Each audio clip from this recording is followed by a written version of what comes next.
ओम नमो भगवते वासुदेवाय। ओम नमो भगवते वासुदेवाय। ओम अज्ञानतिमिरान्धस्य ज्ञानाञ्जनशलाकया चक्षुरुन्मीलितं येन तस्मै श्रीगुरवे नमः। श्रीचैतन्यमनोभीष्टं स्थापितं येन भूतले स्वयं रूपा कदा मह्यं ददाति स्वपदान्तिकं। वन्देऽहं श्रीगुरो श्रीयुतः पदकमलं श्रीगुरून् वैष्णवांश्च श्रीरूपं साग्रजातं सहगण रघुनाथान्वितं तं सजीवं साद्वैतं सावधूतं परिजनसहितं कृष्णचैतन्यदेवां श्रीराधा कृष्णपादान् सहगणललिता श्रीविशाखान्वितांश। हे कृष्णा करुणा सिन्धो दीनबन्धो जगत्पते गोपेश गोपिकान्त राधाकान्त नमोऽस्ते। तप्त कांचन गौरांगी राधे वृंदावनेश्वरी वृषभानुसुते देवी प्रणमामि हरिप्रिये। वाञ्छाकल्पतरुभ्यश्च कृपा सिन्धुभ्य एव च पतितानां पावनेभ्यो वैष्णवेभ्यो नमो नमः। नमो विष्णुपादाय कृष्णप्रेष्ठाय भूतले श्रीमते भक्तिवेदान्त स्वामिनिति नामिने। नमस्ते सारस्वते देवे गौरवाणी प्रचारिणे निर्विशेष शून्यवादी पाश्चात्य देशधारिणे। जय श्री कृष्ण चैतन्य प्रभु नित्यानंद श्री अद्वैत गदाधर श्रीवासादि गौर भक्तवृंद। हरे कृष्ण कृष्ण कृष्ण हरे हरे हरे राम राम राम हरे हरे। जय जय श्री चैतन्य जय नित्यानंद जय द्वैत चंद्र जय गौर भक्तवृंद। हरे कृष्ण ಶ್ರೀ ಚೈತನ್ಯ ಚರಿತಾಮೃತ ಆದಿ ಲೀಲಾ ಅಧ್ಯಾಯ 4 ಭಗವಾನ್ ಚೈತನ್ಯರ ಆವಿರ್ಭಾವದ ರಹಸ್ಯತಮ ಕಾರಣಗಳು. ನಾವು ಇದನ್ನ ಸುಮಾರು 2-3 ಕ್ಲಾಸಿಂದ 4ನೇ ಕ್ಲಾಸ್ ಅನ್ಸುತ್ತೆ ಇದು ಚರ್ಚೆ ಮಾಡ್ತಾ ಇದ್ದೀವಿ. ಎಷ್ಟು ಇದನ್ನ ನಾವು ಹೇಳಿದ್ರು ಮತ್ತೆ ಮತ್ತೆ ಅದನ್ನೇ ಹೇಳಬೇಕು ಅಂತ ಅನಿಸ್ತಾ ಇರುತ್ತೆ. ಮೊದಲಿ ಭಗವಂತನ ಅವತಾರ ಆದಾಗ ಬ್ರಜವಾಸಿಗಳೆಲ್ಲ ನೋಡೋಕೆ ಅಂತ ಬಂದ್ರು ನಂದಗೋಪುರ ಮನೆಗೆ. ಮಗುನ್ ನೋಡ್ತಾ ಇದ್ರೆ ಕೆಲವರು ಮೊದಲನೇ ದೃಷ್ಟಿ ಕೃಷ್ಣನ ಪಾದದ ಮೇಲೆ ಬಿತ್ತು, ಪಾದನೇ ನೋಡ್ತಾ ಕೂತ್ಬಿಟ್ರು. ಕೆಲವು ದೃಷ್ಟಿ ಭಗವಂತನ ಹಸ್ತ ಕಮಲದ ಮೇಲೆ ಬಿತ್ತು, ಆ ಹಸ್ತನೇ ನೋಡ್ಕೊಂಡು ಕೂತ್ಬಿಟ್ರು.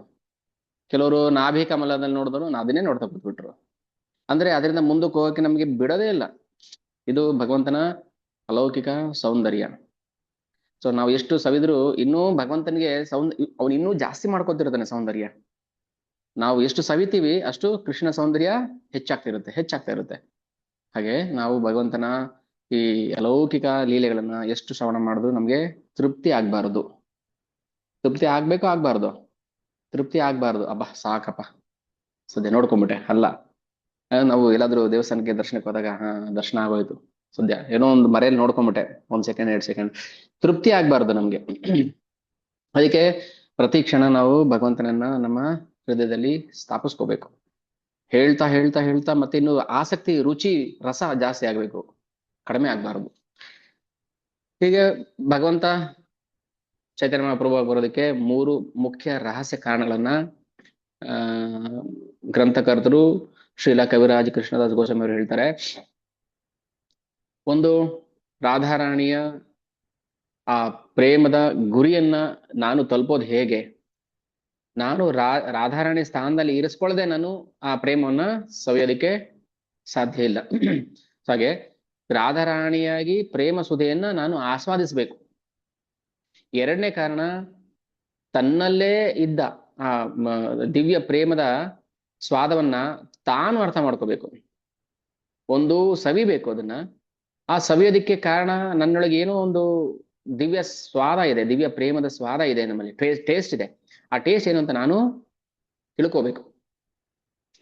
3ನೇ ಮುಖ್ಯ ಕಾರಣ, ರಾಧಾರಾಣಿ ಅನುಭವಿಸ್ತಾ ಇದ್ದ ಪ್ರೇಮದ ಆನಂದವನ್ನ ತಾನು ಅನುಭವಿಸ್ಬೇಕು. ಸೊ ಈ 3 ಕಾರಣಗಳಿಗೆ ಭಗವಂತ ರಾಧಾರಾಣಿಯ ಮುಖ್ಯ ಭೂಮಿಕೆಯಲ್ಲಿ ಅವತಾರ ಮಾಡಿ ಬಂದ. ಇದು ನಾವು ತಿಳ್ಕೋಬೇಕು.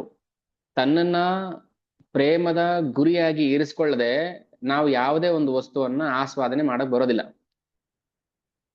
ಅದಕ್ಕೆ ಇದು ವಿಶೇಷ ಅವತಾರ, ರಹಸ್ಯ ಅವತಾರ. ಈ ಅವತಾರ ಯಾವ ಅವತಾರದಲ್ಲೂ ಇಲ್ಲ, ಇಷ್ಟು ದಿವ್ಯ ಪ್ರೇಮ ಸ್ವಾದ. ಶ್ರೀಲ ಬಿಲ್ವಮಂಗಲ ಠಾಕೂರ್ ಅವರಿಗೆ ಭಗವಂತ ಕೇಳ್ತಾನೆ, ನನ್ನ ಸೌಂದರ್ಯದಲ್ಲಿ ಅಂತ ವಿಶೇಷ ಏನಿದೆ? ನನಗೆ ಅಸಂಖ್ಯಾತ ಅವತಾರಗಳಿದೆ, ನಾನು ವಾಮನನಾಗಿ ಬಂದೆ, ನರಸಿಂಹನಾಗಿ ಬಂದೆ, ಮತ್ಸ್ಯ ಕೂರ್ಮ ಆಗಿ ಬಂದೆ, ರಾಮನಾಗಿ ಬಂದೆ. ಆದ್ರೆ ಈ ಅವತಾರದಲ್ಲಿ ಏನಂತ ವಿಶೇಷ ಇದೆ ಅಂತ ಕೇಳ್ತಾನೆ ಕೃಷ್ಣ ಭಕ್ತನಿಗೆ. ಯಾವುದೇ ಅವತಾರದಲ್ಲೂ ವೇಣು ಮಾಧುರಿ ಇಲ್ವಲ್ಲ ಕೃಷ್ಣ, ನಿನ್ನ ಲೀಲಾ ಮಾಧುರಿ ಇಲ್ವಲ್ಲ, ನಿನ್ನ ರೂಪ ಮಾಧುರಿ ಇಲ್ವಲ್ಲ. ಈ ಅಲೌಕಿಕ ಸೌಂದರ್ಯವನ್ನ ಕುಡಿದ್ರು ಕುಡಿದ್ರು ಎಷ್ಟು ಕುಡಿದ್ರು ಇನ್ನೂ ಬೇಕು ಅನ್ನಿಸ್ತಾ ಇತ್ತು. ನಿನ್ನ ರೂಪ ಮಾಧುರಿ, ವೇಣು ಮಾಧುರಿ, ಲೀಲಾ ಮಾಧುರಿ, ಗೋಪ ಮಾಧುರಿ ಯಾವ ಅವತಾರದಲ್ಲೂ ಇಲ್ಲ. ವಾಮನನಾಗಿ ಬಂದಾಗ ಎಷ್ಟು ಸುಂದರವಾದ ಹುಡುಗ, ಬ್ರಾಹ್ಮಣ ಹುಡುಗ ಅಂತ ಅಲ್ಲಿದ್ದವರೆಲ್ಲ ಮೋಹಿಸಿದ್ರು. ಅಷ್ಟೇ ಯಾಕೆ, ಬಲಿ ಚಕ್ರವರ್ತಿ ಮಗಳೇ ಈ ಮಗುಗೆ ನಾನು ತಾಯಿ ಆಗ್ಬಾರ್ದಾ ಅಂತ ಬಯಸಿದ್ಲು. ತನ್ನ ತಂದೆಯನ್ನ ಸಂಹಾರ ಮಾಡಕ್ ಬಂದಂತ ಭಗವಂತನನ್ನ ಆ ಸೌಂದರ್ಯ ನೋಡಿ ಅಲ್ಲಿ ಶತ್ರುತ್ವ ಬರ್ಲಿಲ್ಲ ನೋಡಿ ಅವಳಿಗೆ. ಫಸ್ಟ್ ಬಂದಿದ್ದು ಪ್ರೇಮ, ಆಮೇಲೆ ಶತ್ರುತ್ವ ಭಾವನೆನೂ ಬಂತು ಅವಳಿಗೆ. ನನ್ನ ತಂದೆಯನ್ನ ಸಂಹಾರ ಮಾಡಿದಾನೆ ಅವನು. ಅದಕ್ಕೋಸ್ಕರ ಭಗವಂತ ಅನುಗ್ರಹ ಮಾಡಿದ್ದು ಪೂತನಿಯಾಗಿ ಬರೋದಕ್ಕೆ ಕಾರಣ ರತ್ನಮಾಲ, ಬಲಿಚಕ್ರವರ್ತಿ ಮಗಳು ಆ ಮಗುವನ್ನ, ವಾಮನ ವಟುವನ್ನ, ಬ್ರಾಹ್ಮಣ ವಟುವನ್ನ ಪ್ರೀತಿಸ್ತಾಳೆ. ಅಷ್ಟು ಸೌಂದರ್ಯ. ಆದ್ರೆ ಆ ಸೌಂದರ್ಯನೂ ಕೂಡ ಕೃಷ್ಣ ಸೌಂದರ್ಯ ಮುಂದೆ ಏನೂ ಅಲ್ಲ. ಸೊ ಈ ಸೌಂದರ್ಯವನ್ನ ಸವಿಯೋದಿಕ್ಕೆ ರಾಮಾವತಾರದಲ್ಲಿ ಜನಸ್ಥಾನದಲ್ಲಿದ್ದಂತ ದಂಡಕಾರಣದಲ್ಲಿದ್ದಂತ ಋಷಿ ಮುನಿಗಳು ಅವರು ಗಂಡಸಿನ ದೇಹದಲ್ಲಿದ್ದವರಲ್ವಾ. ಋಷಿ ಮುನಿಗಳು ಅಂದ್ರೆ ಯಾರು? ಪುರುಷನ ಶರೀರದಲ್ಲಿದ್ದವರು, ಅವರು ಸ್ತ್ರೀ ಶರೀರದಲ್ಲಿದ್ದವರಲ್ಲ. ಆದ್ರೂನು ರಾಮಚಂದ್ರನ ಆ ಅದರಾಮೃತವನ್ನ ಕುಡಿಬೇಕು ಅಂತ ಆಸೆ ಆಯ್ತಂತೆ ಋಷಿ ಮುನಿಗಳಿಗೆ. ಭಗವಂತನ ತುಟಿಗೆ ಭಕ್ತನು ತುಟಿಯನ್ನು ಹಚ್ಬೇಕು, ಆ ರಸವನ್ನು ಹೀರಬೇಕು. ಆದ್ರೆ ಪುರುಷ ಶರೀರದಲ್ಲಿರೋರಿಗೆ ಮುಜುಗರ, ಸಂಕೋಚ. ಋಷಿಗಳು ಸಂಕೋಚ ಪಟ್ಟು ಅಲ್ಲೇ ನಿಲ್ಲಿಸ್ಬಿಡ್ತಾರೆ ನೋಡಿ ಆಸೆಯನ್ನ, ಆ ಕಾಮನೆಯನ್ನ. ಭಗವಂತನ ಆ ಅಲೌಕಿಕ ಸೌಂದರ್ಯವನ್ನ ಸವಿಬೇಕಾದ್ರೆ ಸ್ತ್ರೀ ದೇಹದಲ್ಲಿದ್ದವರಿಗೆ ಎಷ್ಟು ಅನುಕೂಲ ನೋಡಿ. ಆದ್ರೆ ಪುರುಷ ಶರೀರದಲ್ಲಿದ್ದವರಿಗೆ ಹೇಗೆ ನಾನು ಹೋಗಿ ಭಗವಂತನ ತುಟಿಯನ್ನ ತುಟಿಗೆ ಮುತ್ತು ಕೊಡ್ಬೇಕು ಅಂದ್ರೆ ಮುಜುಗರ ಆಗುತ್ತೆ ಅಲ್ವಾ. ಬಿಲ್ವಮಂಗಲ ಠಾಕೂರ್ ಹೇಳ್ತಾರೆ, ನನಗೆ ಮುಜುಗರ ಆಗ್ಲಿಲ್ಲ, ಬಯಸ್ದೆ ನಾನು ಆ ಸವಿಬೇಕು, ಆ ರಸವನ್ನ ಕುಡಿಬೇಕು, ಆ ಅಮೃತವನ್ನು ಸವಿಬೇಕು ಅಂತ. ಗಂಡಸಿನ ಶರೀರ ಹೆಂಗಸಿನ ಶರೀರ ಅಂತ ಬರೋದಿಲ್ಲ, ಭಗವಂತನಿಗೆ ಮಾಧುರ್ಯ ಬೇಕು ಅಷ್ಟೇನೆ. ಇದೆಲ್ಲ ಅಲ್ಲಿದ್ದಂತ ಋಷಿಗಳೆಲ್ಲ ಗೋಪಿಯರಾಗಿ ಬಂದ್ರು ನೋಡಿ. ಭಗವಂತನ ಕರುಣೆ ಅಷ್ಟೇ ತಾನೆ. ನಾನ್ ಕೊಡ್ತೀನಿ ಅದಕ್ಕೆ ಸೌಲಭ್ಯ, ನನ್ನ ಅದರಾಮೃತ ಸವಿಬೇಕು ತಾನೆ, ಗೋಪಿಯರಾಗಿ ಬನ್ನಿ. ಈ ತರ ಸೌಂದರ್ಯ ಸಾಕ್ಷಾತ್ ಭಗವಂತನೂ ಸವಿಬೇಕು ಅಂತ ಆಸೆ ಆಗುತ್ತೆ. ಆಹಾ, ಎಂತ ಸೌಂದರ್ಯ, ಎಂತ ಮಾಧುರ್ಯ, ಅದರಲ್ಲಿ ಏನ್ ಸ್ವೀಟ್ ಇದೆ ಅದರಲ್ಲಿ. ಕೃಷ್ಣ ಮಧುರಾಧಿಪತಿ, ಅವನು ಎಲ್ಲ ರಸಗಳಿಗೆ ರಾಜ, ರಸದ ರಾಜ, ರಸಿಕರ ರಾಜ ಕೃಷ್ಣ. ಮಧುರಾಧಿಪತೇ ರಖಿಲಂ ಮಧುರಂ ಅಂತ ಮಧುರಾಧಿಪತಿನೂ ಕೂಡ ಆ ಮಾಧುರ್ಯವನ್ನ ಸವಿಬೇಕು ಅಂತ ಬರ್ತಾನೆ ಅಂದ್ರೆ ಮತ್ತೆ ಎಂಥ ಶಕ್ತಿ ಇರಬೇಕು ಅದರಲ್ಲಿ. ಆ ಪ್ರೀತಿಯಲ್ಲಿ ಎಷ್ಟು ಬಲ ಇರಬೇಕು, ಆ ಪ್ರೀತಿಯಲ್ಲಿ ಎಷ್ಟು ಮೋಹಕ ಇರಬೇಕು. ಆ ಪ್ರೀತಿಗೆ ಯಾರು ಸೋಲೋದಿಲ್ಲ. ಭಗವಂತನ ಅಲೌಕಿಕ ರಸವನ್ನ ಕೇಳಿ ಯಾರ ಮನಸ್ಸು ಕರಗೋದಿಲ್ಲ. ಅದು ಕಲ್ಲು ಹೃದಯ, ಕಲ್ಲು ಅಂತಾನೆ ಹೇಳಬಾರದು, ಅದು ಕಲ್ಲೇ ಅಲ್ಲ, ಅದು ಕಬ್ಬಿಣ ಆದ್ರೂ ಕರಗುತ್ತೆ, ಕಲ್ಲು ಕರಗುತ್ತೆ. ಅದೇ ನಮ್ದು ಕರಗದ ಹೃದಯ, ರಕ್ತ ಸಂಚಾರ ಮಾಡ್ತಿದೆ ಅಷ್ಟೇ ಅದರಲ್ಲಿ. ಹೇಗೆ ಭಗವಂತ ಅದರೊಳಗೆ ಕೂತಿದ್ದಾನೆ ನಮ್ಗೆ ಅರ್ಥ ಆಗ್ತಾ ಇಲ್ಲ. ಹೇಗೆ ಭಗವಂತ ಕಲ್ಲಿಗಿಂತನೂ ಗಟ್ಟಿಯಾಗಿರುವಂತಹ ಹೃದಯದಲ್ಲಿ ಕೂತ್ ಬಿಟ್ಟಿದ್ದಾನೆ ಗೊತ್ತಾಗ್ತಾ ಇಲ್ಲ. ಏನೂ ಬೇಡ ಅಂತ ಎಲ್ಲ ಬಿಟ್ಟು ಬಂದ ಋಷಿಗಳೂ ಕೂಡ ಕೃಷ್ಣನ ತುಟಿಯನ್ನ, ಅದರಾಮೃತವನ್ನ ಸವಿಬೇಕು ಅಂತ ಆಸೆ ಪಟ್ಟು ಸಂಕೋಚ ಪಟ್ಟು ಅಲ್ಲಿಗೆ ನಿಲ್ಲಿಸ್ತಾರೆ ಅದನ್ನ. ಆದ್ರೆ ಭಗವಂತ ಬಿಡ್ಲಿಲ್ಲ ನೋಡಿ, ಕೊಡ್ತಾನೆ ಕರುಣೆ. ಸೊ ಅದಕ್ಕೆ ನಾವು ಆ ರಸವನ್ನ ಸವಿಬೇಕು. ಆ ರಸ ಸವಿಬೇಕಾದ್ರೆ ಶ್ರವಣ ಮಾಡಬೇಕು, ಒತ್ತಾಯ ಪೂರ್ವಕವಾಗಿ ಬನ್ನಿ ಅಂತ ಕರ್ಕೊಂಡು ಬರೋದಲ್ಲ. ನಮ್ಮ ಒಳಗಿಂದ ಉದಿಸ್ಬೇಕು. ಏನ್ ಹೇಳ್ತಾರೆ, ಸ್ವಯಂ ಪ್ರೇರಣೆಯಿಂದ ಉದಿಸಿದ ಆಕರ್ಷಣೆಯ ಮೇಲೆ ನಿಂತ ನಾವು ಭಕ್ತಿ ಸೇವೆಯಲ್ಲಿ ನಾವು ತೊಡಗಿಸ್ಕೋಬೇಕು ಸ್ವಯಂ ಪ್ರೇರಣೆಯಿಂದ. ಇನ್ನೆಷ್ಟು ಉದಾತ್ತವಾದದ್ದು ಆ ರಾಧಾರಾಣಿಯ ಪ್ರೇಮ, ಕೃಷ್ಣನನ್ನು ಕೂಡ ಬಗ್ಗಿಸ್ಬಿಡುತ್ತೆ. ಒಂದು ಲೀಲೆ ಹೇಳಿದ್ರೆ ನಾನು ಮತ್ತೆ ಕಂಟಿನ್ಯೂ ಮಾಡ್ತೀನಿ. ಕೃಷ್ಣ ತನ್ನ ಅಲೌಕಿಕ ಲೀಲೆಯಲ್ಲಿ ತೊಡಗಿದ್ದಾಗ ಬಿಲ್ವಮಂಗಲ ಠಾಕೂರ್ ಅವರು ಶುದ್ಧ ಭಕ್ತರು. ಬಿಲ್ವಮಂಗಲ ಠಾಕೂರ್ ಭಗವಂತನ ಅಲೌಕಿಕ ರಸವನ್ನ ಸವಿತಾ ಇದ್ದಾರೆ, ನೋಡ್ತಾ ಇದ್ದಾರೆ. ಕೃಷ್ಣನ ಆ ಕ್ರೀಡೆಯಲ್ಲಿ ರಾಧಾರಾಣಿಯ ಮುತ್ತು ಸರ ಕತ್ತಿಗೆ ಹಾಕಿರ್ತಾಳಲ್ಲ, ಆ ಮುತ್ತಿನ ಸರ ಹರಿದೋಗ್ಬಿಡುತ್ತೆ, ಕಿತ್ತೋಗ್ಬಿಡುತ್ತೆ, ಆ ಮುತ್ತುಗಳೆಲ್ಲ ಉದುರೋಗುತ್ತೆ. ಇವ್ರು ನೋಡ್ತಾ ಇದ್ದಾರೆ, ಭಕ್ತ ಏನ್ ನಡೆಯುತ್ತೆ ನೋಡೋಣ ಮುಂದೆ ಅಂತ. ರಾಧಾರಾಣಿಗೆ ಕೋಪ ಬಂತು, ನೋವಾಯ್ತು. ಕೃಷ್ಣ, ನನ್ನ ಈ ಮುತ್ತಿನ ಸರವನ್ನ ಕಿತ್ತಾಕಿದ್ಯಾ ನೀನು, ನನಗೆ ಇದನ್ನ ಪೋಣಿಸ್ಕೊಡ್ಬೇಕು ನೀನು. ಕೃಷ್ಣ ಏನ್ ಮಾಡ್ತಾನೆ, ಒಂದೊಂದೇ ಮುತ್ತಿನ ತೆಗೆದು ತೆಗೆದು ತೆಗೆದು ಅದನ್ನ ಪೋಣಿಸಿ ಪೋಣಿಸಿ ಪೋಣಿಸಿ ಹಾರ ಮಾಡ್ತಾ ಇದ್ದಾನೆ. ರಾಧಾರಾಣಿ ನೋವಲ್ಲಿದ್ದಾಳೆ, ಕೋಪದಲ್ಲಿದ್ದಾಳೆ. ಕೃಷ್ಣ ಕಣ್ಣೀರ್ ಹಾಕ್ತಾ ಇದ್ದಾನೆ. ಆ ಕಣ್ಣೀರು ಒಂದೊಂದೇ ಮುತ್ತಿನ ಮೇಲೆ ಬೀಳ್ತಾ ಇದೆ. ಆ ಮುತ್ತಿನ ಮೇಲೆ ಬಿದ್ದಂತ ಭಗವಂತನ ಕಣ್ಣೀರು ಫಳ ಫಳ ಫಳ ಅಂತ ಸೂರ್ಯನಿಗೂ ಕೂಡ ಪ್ರಕಾಶಮಾನವಾಗಿ ಬೆಳೀತಾ ಇದೆ. ಆದ್ರೆ ರಾಧಾರಾಣಿ ಕೋಪ ಮಾತ್ರ ಕಡಿಮೆ ಆಗ್ಲಿಲ್ಲ. ಅಳ್ದಿದ್ದಾನೆ ಕೃಷ್ಣ, ಸಮಾಧಾನ ಮಾಡ್ತಾ, ನಾನ್ ಮುತ್ತನ್ ಪೋಣಿಸ್ಕೊಡ್ತೀನಿ ನಿನಗೆ, ಅಳಬೇಡ. ಅಂದ್ರೆ ಆ ತತ್ವ ಏನಿದೆ, ಸಾಮಾನ್ಯರಿಗೆ ಇದು ಅರ್ಥ ಆಗದೆ ಇರುವಂತ ವಿಚಾರ. ನಮ್ಮಂತ ಬದ್ಧ ಜೀವಿಗಳಿಗೆ ಅರ್ಥ ಆಗೋದಿಲ್ಲ. ಅದು ಏನ್ ಹೇಳೋದಕ್ಕೋಸ್ಕರ ಇದು ಲೀಲೆ ಮಾಡ್ತಾ ಇದ್ದಾನೆ ಭಗವಂತ. ಭಗವಂತ ಏನೇ ಮಾಡಿದ್ರು, ಕೃಷ್ಣ ಏನೇ ಮಾಡಿದ್ರು ಅದರಿಂದ ಏನೋ ಒಂದು ವಿಚಾರ ನಮ್ಗೆ ತಲುಪಿಸ್ಬೇಕು ಅಂತ ಮಾಡ್ತಿರ್ತಾನೆ ಹೊರತು ಅವನ ಖುಷಿಗೋಸ್ಕರ ಅಲ್ಲ, ಕೇವಲ ಅವನ ಖುಷಿಗೋಸ್ಕರ ಅಲ್ಲ. ಅದರಿಂದ ಏನೋ ವಿಷಯ ತಲುಪಿಸ್ಬೇಕು, ಏನೋ ಒಂದು ತತ್ವ ಸಾರಬೇಕು ಜಗತ್ತಿಗೆ, ಆ ತತ್ವನ ಅರ್ಥ ಮಾಡಿಸ್ಬೇಕು ಜನರಿಗೆ ಅಂತ ಮಾಡ್ತಿರ್ತಾನೆ. ಕೃಷ್ಣನು ಕೂಡ ಆ ಪ್ರೇಮದ ಮುಂದೆ ಕಣ್ಣೀರ್ ಹಾಕ್ತಾನೆ, ಭಕ್ತರ ನೋವಿಗೆ ತಾನು ಸ್ಪಂದಿಸ್ತಾನೆ. ನಮ್ಗೆ ಅರ್ಥ ಆಗೋದಿಲ್ಲ ಅದು, ಯಾಕಂದ್ರೆ ನಮ್ದು ಕಲ್ಲು ಹೃದಯ. ಅದಕ್ಕೆ ಭಗವಂತನ ಅಲೌಕಿಕ ರಸವನ್ನ ಕೇಳ್ಬೇಕು, ಶ್ರವಣ ಮಾಡ್ಬೇಕು. ಮೊದಲು ನಮ್ಮ ಕಿವಿ ಎನ್ನುವ ಪಾತ್ರೆಯಿಂದ ಹಿಡಿದು ಹಿಡಿದು ಕುಡಿಬೇಕು ಭಗವಂತನ ಆ ದಿವ್ಯ ರಸವನ್ನ. ಇದು ಭಗವಂತನ ಲೀಲೆಗಳು ಅಸಂಖ್ಯಾತ. ಅವನ ಲೀಲೆಗೆ ಕೊನೆನೇ ಇಲ್ಲ. ನಮೋ ರಾಧಿಕಾಯ ತ್ವದಯ ಪ್ರಿಯಾಯ, ನಮೋ ಅನಂತ ಲೀಲಾಯ ದೇವಾಯ ತುಭ್ಯಂ. ನಮೋ ಅನಂತ ಲೀಲಾಯ ದೇವಾಯ ತುಭ್ಯಂ. ನಮೋ ಅನಂತ ಲೀಲಾಯ, ಒಂದು ಲೀಲೆ ಎರಡು ಲೀಲೆ ಅಲ್ಲ, ಅನಂತ ಲೀಲಾಯ. ಅದಕ್ಕೆ ಬ್ರಹ್ಮದೇವರ ಮೇಲೆ ನಮಗೆ ಬೇಜಾರು ಬರ್ಬೇಕು. ಏನ್ ಸೃಷ್ಟಿ ಮಾಡಿದ್ದಾನೆ ಬ್ರಹ್ಮದೇವ, ಬರೀ ಒಂದು ನಾಲಿಗೆ ಕೊಟ್ಟಿದ್ಯಾ. ಭಗವಂತನ ಗುಣಗಾನ ಮಾಡೋದಕ್ಕೆ ನನ್ಗೆ ಒಂದು ನಾಲಿಗೆ ಸಾಕಾಗ್ತಾ ಇಲ್ಲ. ಭಗವಂತನ ಕಥೆ ಕೇಳೋದಕ್ಕೆ ನನಗೆ ಒಂದು ಕಿವಿ ಎರಡು ಕಿವಿ ಸಾಕಾಗ್ತಾ ಇಲ್ಲ. ನನಗೆ ಲಕ್ಷಾಂತರ ಕಿವಿಗಳು ಬೇಕು, ಲಕ್ಷಾಂತರ ನಾಲಿಗೆಗಳು ಬೇಕು. ಭಗವಂತನ ಸೌಂದರ್ಯ ನೋಡೋದಕ್ಕೆ ಒಂದ್ ಎರಡು ಕಣ್ಣು ಸಾಕಾಗೋದಿಲ್ಲ ನನಗೆ, ಅಸಂಖ್ಯಾತ ಕಣ್ಣುಗಳು ಬೇಕು. ಯಾಕೆ ಬರೀ ನೀನ್ ಇಷ್ಟೇ ಕೊಟ್ಟೆ? ಯಾಕೆ ನೀನು ಇಷ್ಟೇ ಕೊಟ್ಟೆ? ಯಾಕಂದ್ರೆ ನಿನಗೆ ಭಗವಂತನ ದಿವ್ಯ ಸೌಂದರ್ಯದ ಗಂಧಗಾಳಿ ಗೊತ್ತಿಲ್ಲ. ನಿನಗೆ ಗೊತ್ತಿದ್ರೆ ಬ್ರಹ್ಮದೇವರಿಗೆ, ಅಯ್ಯೋ ಬರೀ ಎರಡು ಕಣ್ಣು ಎರಡು ಕಿವಿ ಸಾಕಾಗೋದಿಲ್ಲಪ್ಪ, ಇವರಿಗೆಲ್ಲ ಲಕ್ಷ ಲಕ್ಷ ಕಿವಿಗಳು ಕಣ್ಣುಗಳು ಕೊಡ್ಬೇಕಿತ್ತು ಅಂತ ಯೋಚನೆ ಮಾಡ್ತಾ ಇದ್ದೆ ಅಲ್ವಾ ನೀನು? ಭಕ್ತರಿಗೆ ಬ್ರಹ್ಮದೇವರ ಮೇಲೆ ಬೇಜಾರು.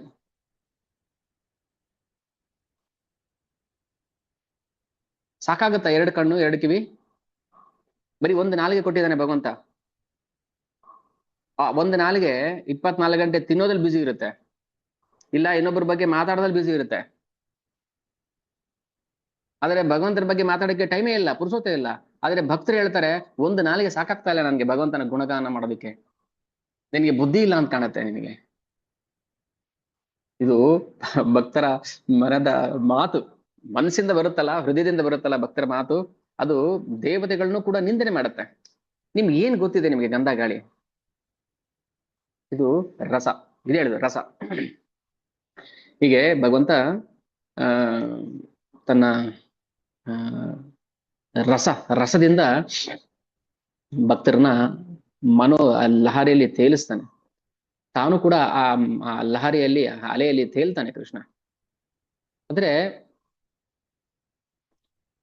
ನಾವು ಅರ್ಥ ಮಾಡ್ಕೋಬೇಕು, ಹೇಗೆ ಋಷಿ ಮುನಿಗಳು ಕೂಡ ಭಗವಂತನನ್ನ ಮಾಧುರ್ಯ ರಸದಲ್ಲಿ ಪ್ರೀತಿ ಮಾಡ್ಬೇಕು ಅಂತ ಆಸೆ ಪಟ್ರೋ, ಹಾಗೆ ನಾವು ಕೂಡ ಆ ಮಾಧುರ್ಯ ರಸದಿಂದ ಭಗವಂತನನ್ನ ಸಮೀಪಿಸ್ಬೇಕು, ಹತ್ರ ಹೋಗ್ಬೇಕು. ಕೃಷ್ಣ ಬರೀ ಹೆಣ್ಣು ಮಕ್ಕಳನ್ನ ಮಾತ್ರ ಆಕರ್ಷಣೆ ಮಾಡ್ಲಿಲ್ಲ, ಋಷಿಗಳನ್ನು ಆಕರ್ಷಣೆ ಮಾಡ್ದ. ಯಾರಾದ್ರೂ ಹೇಳ್ತಾರಲ್ಲ, ನಿಮ್ಮ ಕೃಷ್ಣ ಲೋಲುಪ, ಸ್ತ್ರೀ ಲೋಲುಪ. ಸ್ತ್ರೀ ಲೋಲುಪ ಅಲ್ರಿ, ಅವನು ಋಷಿಗಳು ಲೋಲುಪ. ಋಷಿಗಳಿಗೂ ಕೂಡ ಆಸೆ ಆಗತ್ತೆ.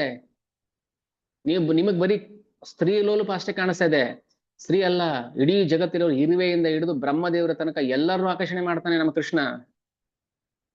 ಆ ಸ್ತ್ರೀಯರಲ್ಲ, ಅವರು ಋಷಿಗಳು. ನಮ್ಮ ಯೋಗ್ಯತೆಗೆ ಅದು ನಮ್ಮ ನಮ್ಮ ಅನರ್ಹತೆ ಅದು ನಮ್ಗೆ ಅರ್ಥ ಆಗ್ತಾ ಇಲ್ಲ. ಏನಾದ್ರೂ ಮಾಡ್ಬೇಕು, ಮೊಸಲ್ ಕಲ್ಲು ಹುಡುಕ್ಬೇಕು, ಕೃಷ್ಣನಲ್ಲಿ ಕಲ್ಲು ಹುಡುಕ್ಬಿಡ್ತೀವಿ ನಾವು, ದೋಷ ಹುಡುಕ್ಬಿಡ್ತೀವಿ ಅವನಲ್ಲಿ.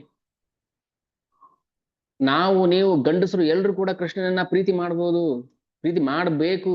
ಮಾಧುರ್ಯ ರಸದಲ್ಲಿ, ದಾಂಪತ್ಯ ರಸದಲ್ಲಿ, ಶೃಂಗಾರ ರಸದಲ್ಲಿ. ಒಂದು ಅಡ್ವಾಂಟೇಜ್ ಏನಂದ್ರೆ, ಸ್ತ್ರೀ ದೇಹದಲ್ಲಿ ಇರೋರಿಗೆ, ಅವ್ರಿಗೆ ಬೈ ಡಿಫಾಲ್ಟ್ ಸ್ತ್ರೀ ಭಾವ ಇರುತ್ತೆ.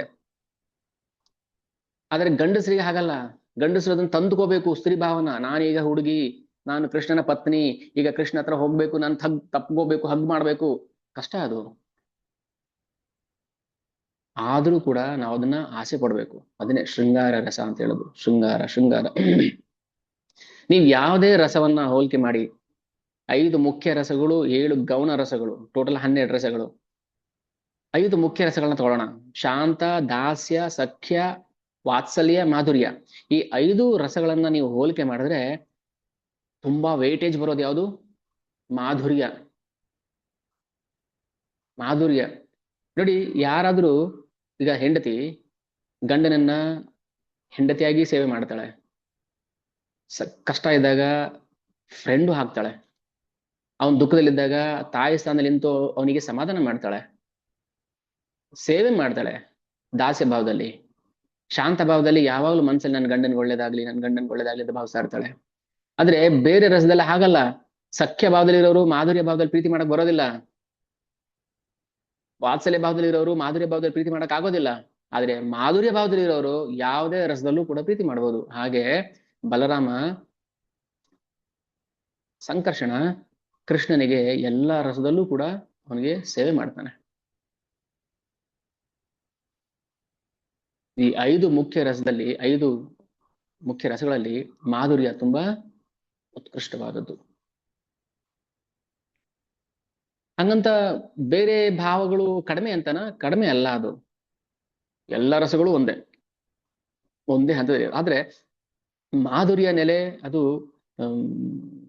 ಆ ನಂಟು ಇದೆಯಲ್ಲ, ಅದು ಅತ್ಯುನ್ನತ ಅಂತಾನೆ ಪರಿಗಣನೆ ಮಾಡಬೇಕು.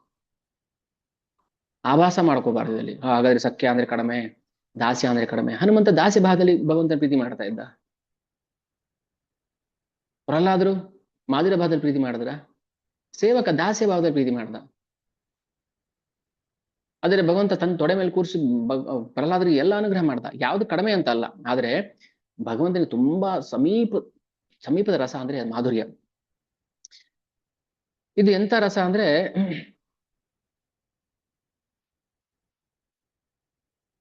ಯಾವುದೇ ಭಾವದಲ್ಲೂ ನಾವು ಭಗವಂತನ ಹತ್ತಿರಕ್ಕೆ ಬಂದಾಗ ಅದು ಕೊನೆಗೆ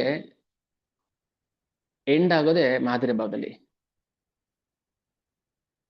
ಯಾವ ಪ್ರೇಮ ಕ್ರಮವಾಗಿ ಹೆಚ್ಚಾಗ್ತಾ ಹೋಗ್ತಾ ಇರುತ್ತೋ, ಆಗದು ತಾನಾಗೆ ಮಧುರ ಪ್ರೇಮವಾಗಿ ಅಭಿವ್ಯಕ್ತಿಗೊಳ್ಳುತ್ತೆ. ಮಧುರ ಪ್ರೇಮ, ಮಾಧುರ್ಯ. ಆ ಪ್ರೇಮ ಹೆಂಗ್ ಬೆಳೆಯುತ್ತೆ ನಮ್ಗೆ ಗೊತ್ತಾಗೋದಿಲ್ಲ, ಅದು ಹೇಗ್ ಬೆಳೆಯುತ್ತೆ ಅಂತ. ಈಗ ಒಂದು ಬಾಳೆಕಾಯಿ ಗಿಡ, ಬಾಳೆಕಾಯಿ ಇರುತ್ತೆ, ಅದು ನಾವು ನೋಡ್ತಾ 1 ತಿಂಗಳಲ್ಲಿ ಅದು ಹಣ್ಣಾಗ್ಬಿಡುತ್ತೆ. ಅದು ಹೇಗಾಯ್ತು ಹಣ್ಣು? ಆ ರಸವನ್ನ ಎಲ್ಲಿಂದ ತುಂಬಿದ್ರು ಅಲ್ವಾ? ಬಾಳೆಕಾಯಿ ಕಸರೇ ಇರುತ್ತೆ, ಕಾಯಿ ಇದ್ದಾಗ ತಿಂದಾಗ. ಅದು ನೋಡ್ತಾ ಹಣ್ಣಾಗುತ್ತೆ. ಹಣ್ಣಲ್ಲಿ ರಸ ಹೇಗ್ ಬಂತು? ಯಾರು ತುಂಬಿದ್ರು? ಆಕಾಶಕ್ಕೆ ಬಣ್ಣ ತುಂಬಿದವ್ರು ಯಾರು? ಆಕಾಶಕ್ಕೆ ಬಣ್ಣ ಇದೆಯಾ? ಅದು ಬಣ್ಣ ರಾಹಿತ್ಯ. ಬಟ್ ನಮ್ಗೆ ನೋಡಿದಾಗ ಬಣ್ಣ ಕಾಣಿಸುತ್ತಲ್ಲ, ಅದೇ ತುಂಬಿದವ್ರು ಯಾರು? ನಮ್ಮ ಕಣ್ಣಿಗೆ ಬಣ್ಣ ತುಂಬಿದವ್ರು ಯಾರು?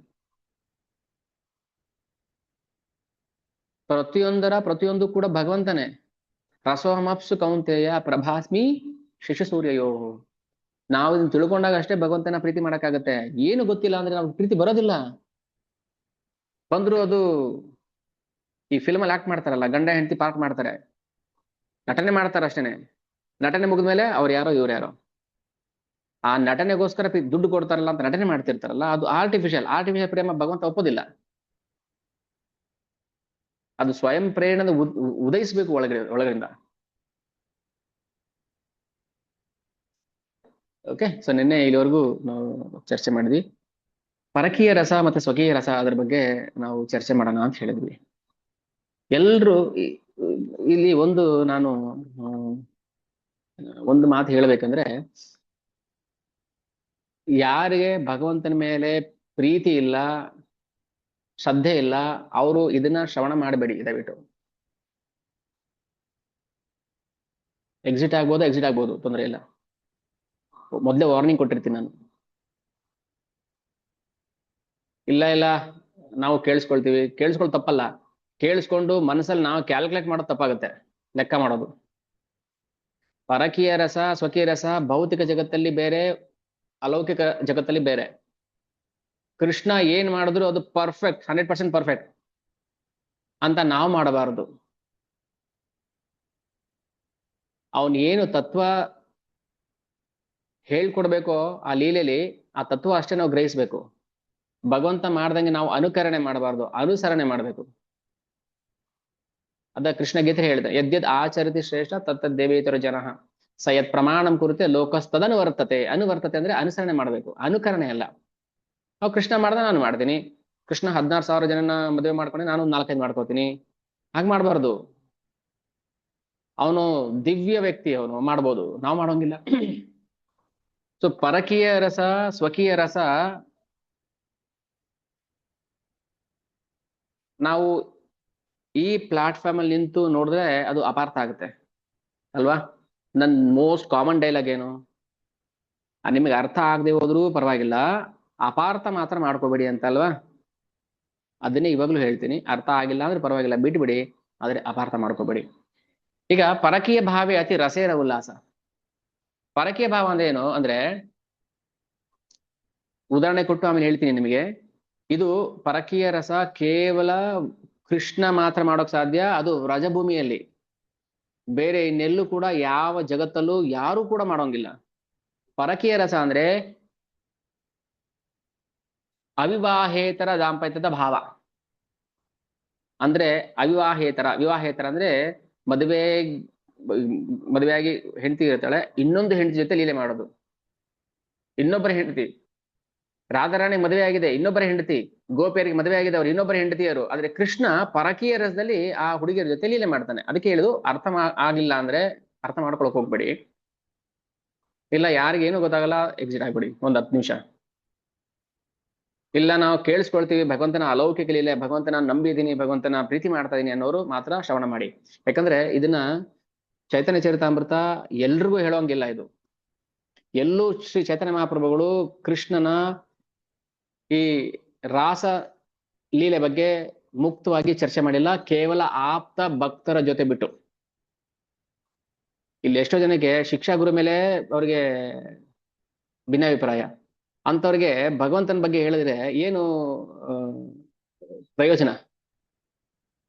ಶಿಕ್ಷಾ ಗುರುಗಳ ಬಗ್ಗೆನೇ ಇನ್ನೊಬ್ರ ಹತ್ರ ಹಂಗಂತೆ ಹಿಂಗಂತೆ ಅದಂತೆ ಹಿಂಗ್ ಹೇಳುದು ಅಂತ ಅದಕ್ಕೆ ಹೇಳುದು.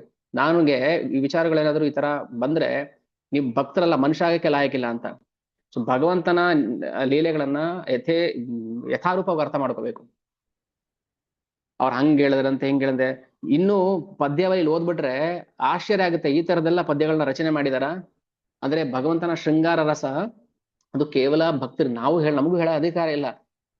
ಚೈತನ್ಯ ಚರಿತಾಮೃತದಲ್ಲಿ ವರ್ಣನೆ ಮಾಡಿದರೆ, ಗುರುಗಳ ಆಜ್ಞೆ, ಪರ್ಮಿಷನ್, ಪ್ರಭುಪಾದರ ಪರ್ಮಿಷನ್ ತಗೊಂಡು ಅದನ್ನ ಹೇಳ್ತಾ ಇರೋದು. ಇಲ್ಲಿ ಏನಿದೆ ಅದನ್ನ ಯಥಾವತ್ತಾಗಿ ಹೇಳ್ತೀನಿ. ಅರ್ಥ ಆಗ್ತಿದ್ಯಾ ಏನ್ ಹೇಳಿದೆ ಅಂತ? ಹಾ, ಮೊದಲು ನಂಬಿಕೆ ಬೆಳೆಸ್ಕೋಬೇಕು. ಯಾರು ಭಗವಂತನ ಬಗ್ಗೆ ಹೇಳ್ತಾರೆ ಅವ್ರ ಮೇಲೆ ಶ್ರದ್ಧೆ ಇರಬೇಕು, ನಂಬಿಕೆ ಇರಬೇಕು. ಏನೋ ಹೊಸದಾಗಿ ಕ್ರಿಯೇಟ್ ಮಾಡಿ ಮನರಂಜನೆಗೋಸ್ಕರ ಹೇಳುವಂಥದ್ದಲ್ಲ ಇದು. ಹೊಸ ಭಕ್ತರಿಗೆ, ಹೊಸಬರಿಗೆ ಇದು ಹೇಳುವಂತ ವಿಚಾರವೇ ಅಲ್ಲ. ಓಕೆ, ಇದು ಎಂತ ರಸ ಪರಕೀಯ ರಸ ಅಂದ್ರೆ, ಮದುವೆ ಆಗಿದ್ದ ಬೇರೆ ಹುಡುಗರ ಜೊತೆ ಮದುವೆ ಆಗಿರುವಂತ ಹುಡುಗಿಯರ ಜೊತೆ ಇಲ್ಲಿ ಮಾಡುವಂತಹ ಲೀಲೆ ಪರಕೀಯ ರಸ. ಅದು ಕೇವಲ ವ್ರಜಭೂಮಿಯಲ್ಲಿ ಮಾತ್ರ ಕಾಣಿಸ್ಕೊಳ್ಳುವಂಥದ್ದು. ಅದು ಕೃಷ್ಣ ಮಾತ್ರ ತನ್ನ ಶುದ್ಧ ಭಕ್ತರಿಗೆ ಮಾಡುವಂತ ಲೀಲೆ.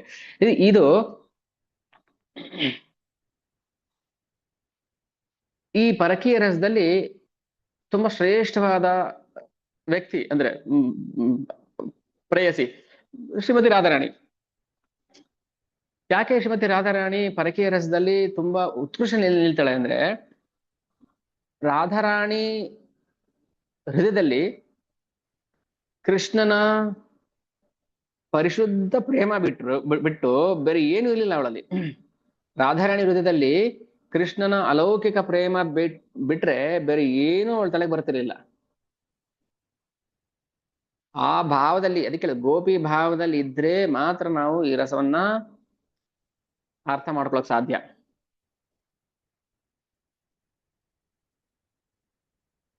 ಅದಕ್ಕೆ ನಾವು ಅದ್ರ ಬಗ್ಗೆ ಜಾಸ್ತಿ ಚರ್ಚೆ ಮಾಡೋ ಅವಶ್ಯಕತೆ ಇಲ್ಲ. ಪರಕೀಯ ರಸ ಅಂದ್ರೆ ಇಷ್ಟು. ಅದು ಅನೈತಿಕ ಅಲ್ಲ. ಅದು ಯಾಕೆ ಅನೈತಿಕ ಅಲ್ಲ? ಅದು ಕೃಷ್ಣನ ಅಂತರಂಗ ಶಕ್ತಿಯಿಂದ ಅಭಿವ್ಯಕ್ತಿಗೊಂಡ ರಾಧಾರಾಣಿಯ ವಿಸ್ತೃತ ಅಂಶಗಳು ಗೋಪಿಯರು. ಸೊ ಹೀಗೆ ರಾಧಾರಾಣಿ ತನ್ನ 3 ಬಗೆಗಳಲ್ಲಿ ವಿಸ್ತರಣೆ ಮಾಡ್ಕೊಳ್ತಾಳೆ. ಒಂದು ವೈಕುಂಠದ ಲಕ್ಷ್ಮಿಯರು, ದ್ವಾರಕಾ ರಾಣಿಯರು, ಮತ್ತೆ ವ್ರಜದ ಗೋಪಿಯರು. ರಾಧಾರಾಣಿ ಎಲ್ಲಾ ಲಕ್ಷ್ಮಿಯರಿಗೂ ಮೂಲ. ಇಲ್ಲಿ ಅರ್ಥ ಮಾಡ್ಕೋಬೇಕು ನಾವು. ವೈಕುಂಠದಲ್ಲಿ ಅಸಂಖ್ಯಾತ ಲಕ್ಷ್ಮಿಯರಿದಾರಲ್ಲ, ಎಲ್ಲಾ ಕೋಟಿ ಕೋಟಿ ಕೋಟಿ ಲಕ್ಷ್ಮಿಯರಿಗೆ ಮೂಲ ಶ್ರೀಮತಿ ರಾಧಾರಾಣಿ. ಅದನ್ನ ಹೇಳ್ತಾ ಇರೋದು. ನೀವು ರಾಧಾ ಕೃಷ್ಣರ ಪ್ರೀತಿ ಮಾಡಿದ್ರೆ, ಭಕ್ತಿ ಮಾಡಿದ್ರೆ, ಒಬ್ಬ ಲಕ್ಷ್ಮಿ ಅಲ್ಲ, ಅಷ್ಟಲಕ್ಷ್ಮಿ ಅಲ್ಲ, ಕೋಟ್ಯಾಂತರ ಲಕ್ಷ್ಮಿಯರ ಸೇವೆ ಮಾಡಿದ ಫಲ ಸಿಗುತ್ತೆ ನಮಗೆ. ಶ್ರೀಮತಿ ರಾಧಾರಾಣಿ ವೈಕುಂಠ ಲಕ್ಷ್ಮಿಯರಿಗೂ ತಾನೇ ಮೂಲ. ದ್ವಾರಕಾ ರಾಣಿಯರಿದಾರಲ್ಲ, ರುಕ್ಮಿಣಿ ಸತ್ಯಭಾಮಾದಿಗಳು, ಅವರಿಗೂ ಕೂಡ ರಾಧಾರಾಣಿ ಮೂಲ. ವ್ರಜದ ಗೋಪಿಯರಿಗೆ ರಾಧಾರಾಣಿನೇ ಮೂಲ. ಸೊ ಹೀಗೆ ರಾಧಾರಾಣಿ ಎಲ್ಲಾ ಸ್ತ್ರೀ ರೂಪದ, ಸ್ತ್ರೀ ಅಂಶದ ಮೂಲ ಶಕ್ತಿ. ಅದಕ್ಕೆ ಅವಳಿಗೆ ಅಹೋದೇವಿ ಅಂತ ಹೇಳ್ತಾರೆ. ಶ್ರೀಮತಿ ರಾಧಾರಾಣಿಗೆ ಇನ್ನೊಂದು ಹೆಸರು ಅಹೋದೇವಿ. ಅಹೋಬಲ ಅಂತ ಹೇಳ್ತೀವಲ್ವಾ? ಅಹೋಬಲ ಅಂತ ಯಾರಿಗೆ ಹೇಳ್ತೀವಿ ನಾವು? ಅಹೋಬಲೇಶ್ವರ. ಅದು ಕೃಷ್ಣನೇ ಅರ್ಥ. ಅಹೋದೇವಿ ಅಂದ್ರೆ ಭಗವಂತನು ಕೂಡ ಆಹಾ ಓಹೋ ಅನ್ನೋಷ್ಟು ಶಕ್ತಿ ಶ್ರೀಮತಿ ರಾಧಾರಾಣಿಗೆ ಬಿಟ್ರೆ ಬೇರೆ ಯಾರಿಗೂ ಇರಲಿಲ್ಲ. ಅಹೋದೇವಿ ಅವಳು. ಆ ಅಹೋದೇವಿಗೆ ಶಕ್ತಿ ಕೊಟ್ಟಿದ್ದು ಭಗವಂತನೇ. ಭಗವಂತ ಶಕ್ತಿವಂತ. ಅದಕ್ಕೆ ಅಹೋಬಲ ಅಂದ್ರೆ ಅದು ಕೃಷ್ಣ. ಸೊ ಎಲ್ಲ ವಿಸ್ತೃತಾಂಶಗಳಿಗೆ ಮೂಲ ಶ್ರೀ ರಾಧಾ ಕೃಷ್ಣರೇ.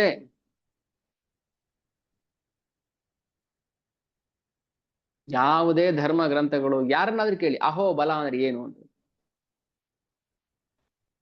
ಕೃಷ್ಣ ಅಂತ ಅರ್ಥ ಅಷ್ಟೇ, ನೇರವಾಗಿ.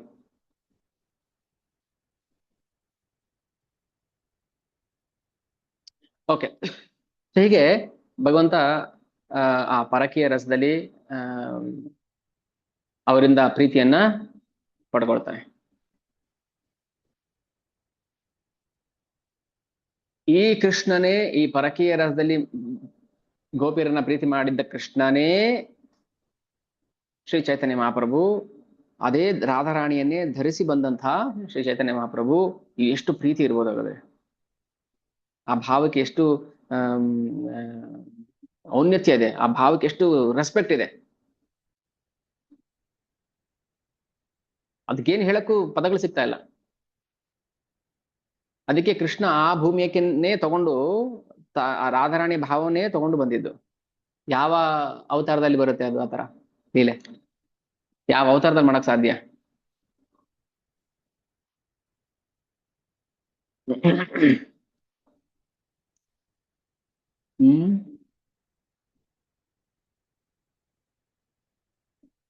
ಗೋಪಿಯರು ಹೇಗೆ ಪ್ರೀತಿ ಮಾಡಿದ್ರು ಕೃಷ್ಣನ್ನ?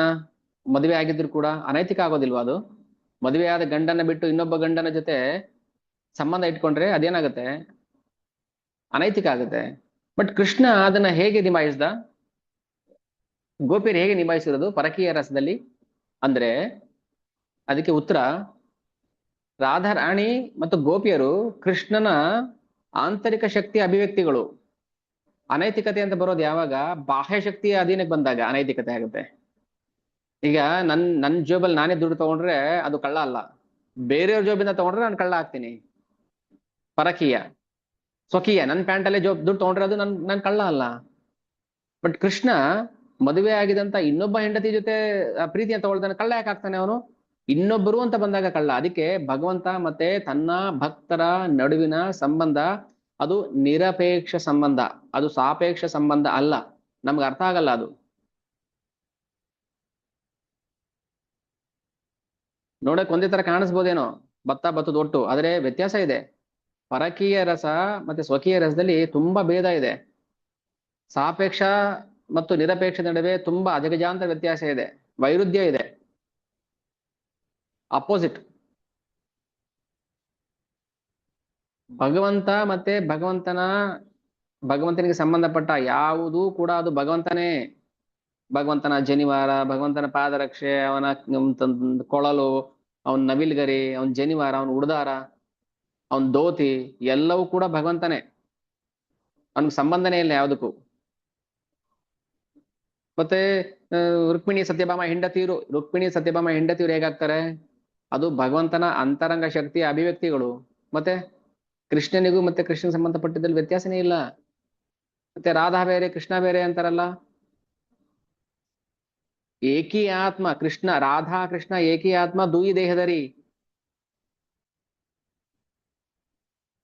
ನಮಗೆ ಇದು ಅರ್ಥ ಮಾಡ್ಕೊಳಕ್ಕೆ ಸ್ವಲ್ಪ ಜ್ಞಾನ, ಬುದ್ಧಿ, ಕೃಪೆ ಬೇಕು ಫಸ್ಟ್ ನಮಗೆ. ಇಲ್ಲಾಂದ್ರೆ ನಮಗೆ ಏನು ಅರ್ಥ ಆಗೋದಿಲ್ಲ.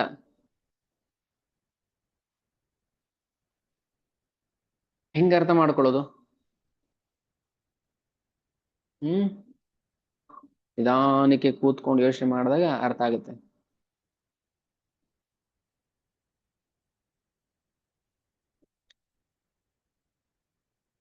ಭಗವಂತ ತನ್ನ ಶಕ್ತಿಗಳಿಗೆ ಒಂದು ರೂಪವನ್ನ ಕೊಡ್ತಾನೆ. ನಮ್ಗೆ ಹಂಗ್ ಕೊಡೋಕ್ ಬರೋದಿಲ್ಲ. ಈಗ ನಮ್ಗೆ ತೋಳಲ್ಲಿ ಬಲ ಇದೆ, ನಾನು 100 kg ಎತ್ತೀನಿ, ಇಲ್ಲಿ ಅದಕ್ಕೊಂದು ರೂಪ ಕೊಡಿ ನೋಡೋಣ. ಆಗಲ್ಲ. ಇಂಟ್ಯಾಂಜಿಬಲ್, ಅದ್ ಕಣ್ಣಿಗೆ ಕಾಣಿಸೋದಿಲ್ಲ, ಅದನ್ನ ಸ್ಪರ್ಶ ಮಾಡಕ್ಕಾಗೋದಿಲ್ಲ. ಬಟ್ ಕೃಷ್ಣ ಅವನ್ ಸರ್ವಶಕ್ತ, ತನ್ನ ಆಂತರಿಕ ಶಕ್ತಿಗೆ ಒಂದು ರೂಪವನ್ನ ಕೊಡ್ತಾನೆ. ತನ್ನ ಅಂತರಂಗ ಶಕ್ತಿಯಾದ ರಾಧಾರಾಣಿಗೆ ಒಂದು ಸ್ತ್ರೀ ರೂಪವನ್ನ ಕೊಡ್ತಾನೆ. ಯಾಕೆಂದ್ರೆ ಅದರಿಂದ ತಾನು ಕೂಡ ಪ್ರೀತಿಯನ್ನ ಪಡಿಬೇಕು, ಸವಿಬೇಕು ಅಂತ ಆಸೆಯಿಂದ. ನಾವಂಗ್ ಮಾಡಕ್ಕಾಗೋದಿಲ್ಲ.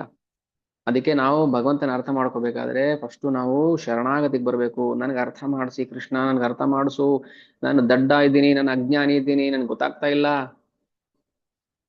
ಈ ಚರ್ಮದ ಕಣ್ಣಿಗೆ ಎಷ್ಟು ಕಾಣಿಸುತ್ತೋ ಅಷ್ಟೇ ಸತ್ಯ ಅಂತ ಅನ್ಕೊಂಡ್ಬಿಟ್ಟಿದೀನಿ. ಈ ಚರ್ಮದ ನಾಲಿಗೆಯಲ್ಲಿ ಎಷ್ಟು ಮಾತಾಡ್ಬೋದು ಅದೇ ಸತ್ಯ ಅನ್ಕೊಂಡ್ಬಿಟ್ಟಿದೀನಿ. ಆದ್ರೆ ಅದಕ್ಕೂ ಅತೀತ ನೀನು. ನಿನ್ನ ಅರ್ಥ ಮಾಡ್ಕೊಳಕ್ ಯಾರಿಗೂ ಸಾಧ್ಯ ಇಲ್ಲ, ನೀನೇ ಅರ್ಥ ಮಾಡಿಸ್ಬೇಕು. ಎಷ್ಟೋ ಜನಕ್ಕೆ ಇರುತ್ತೆ ಅಲ್ವಾ ಈ ಭಾವನೆ, ಈಗ್ಲೂ ಇರುತ್ತೆ ಅದು. ರಾಧಾಕೃಷ್ಣ ಸಂಬಂಧಕ್ಕೆ ಬಗ್ಗೆ ಏನೋ ನಮ್ ಹುಚ್ಚುಚ್ಚ ಕಲ್ಪನೆ ಮಾಡ್ಕೊಂಡು ಅನರ್ಥಗಳನ್ನ.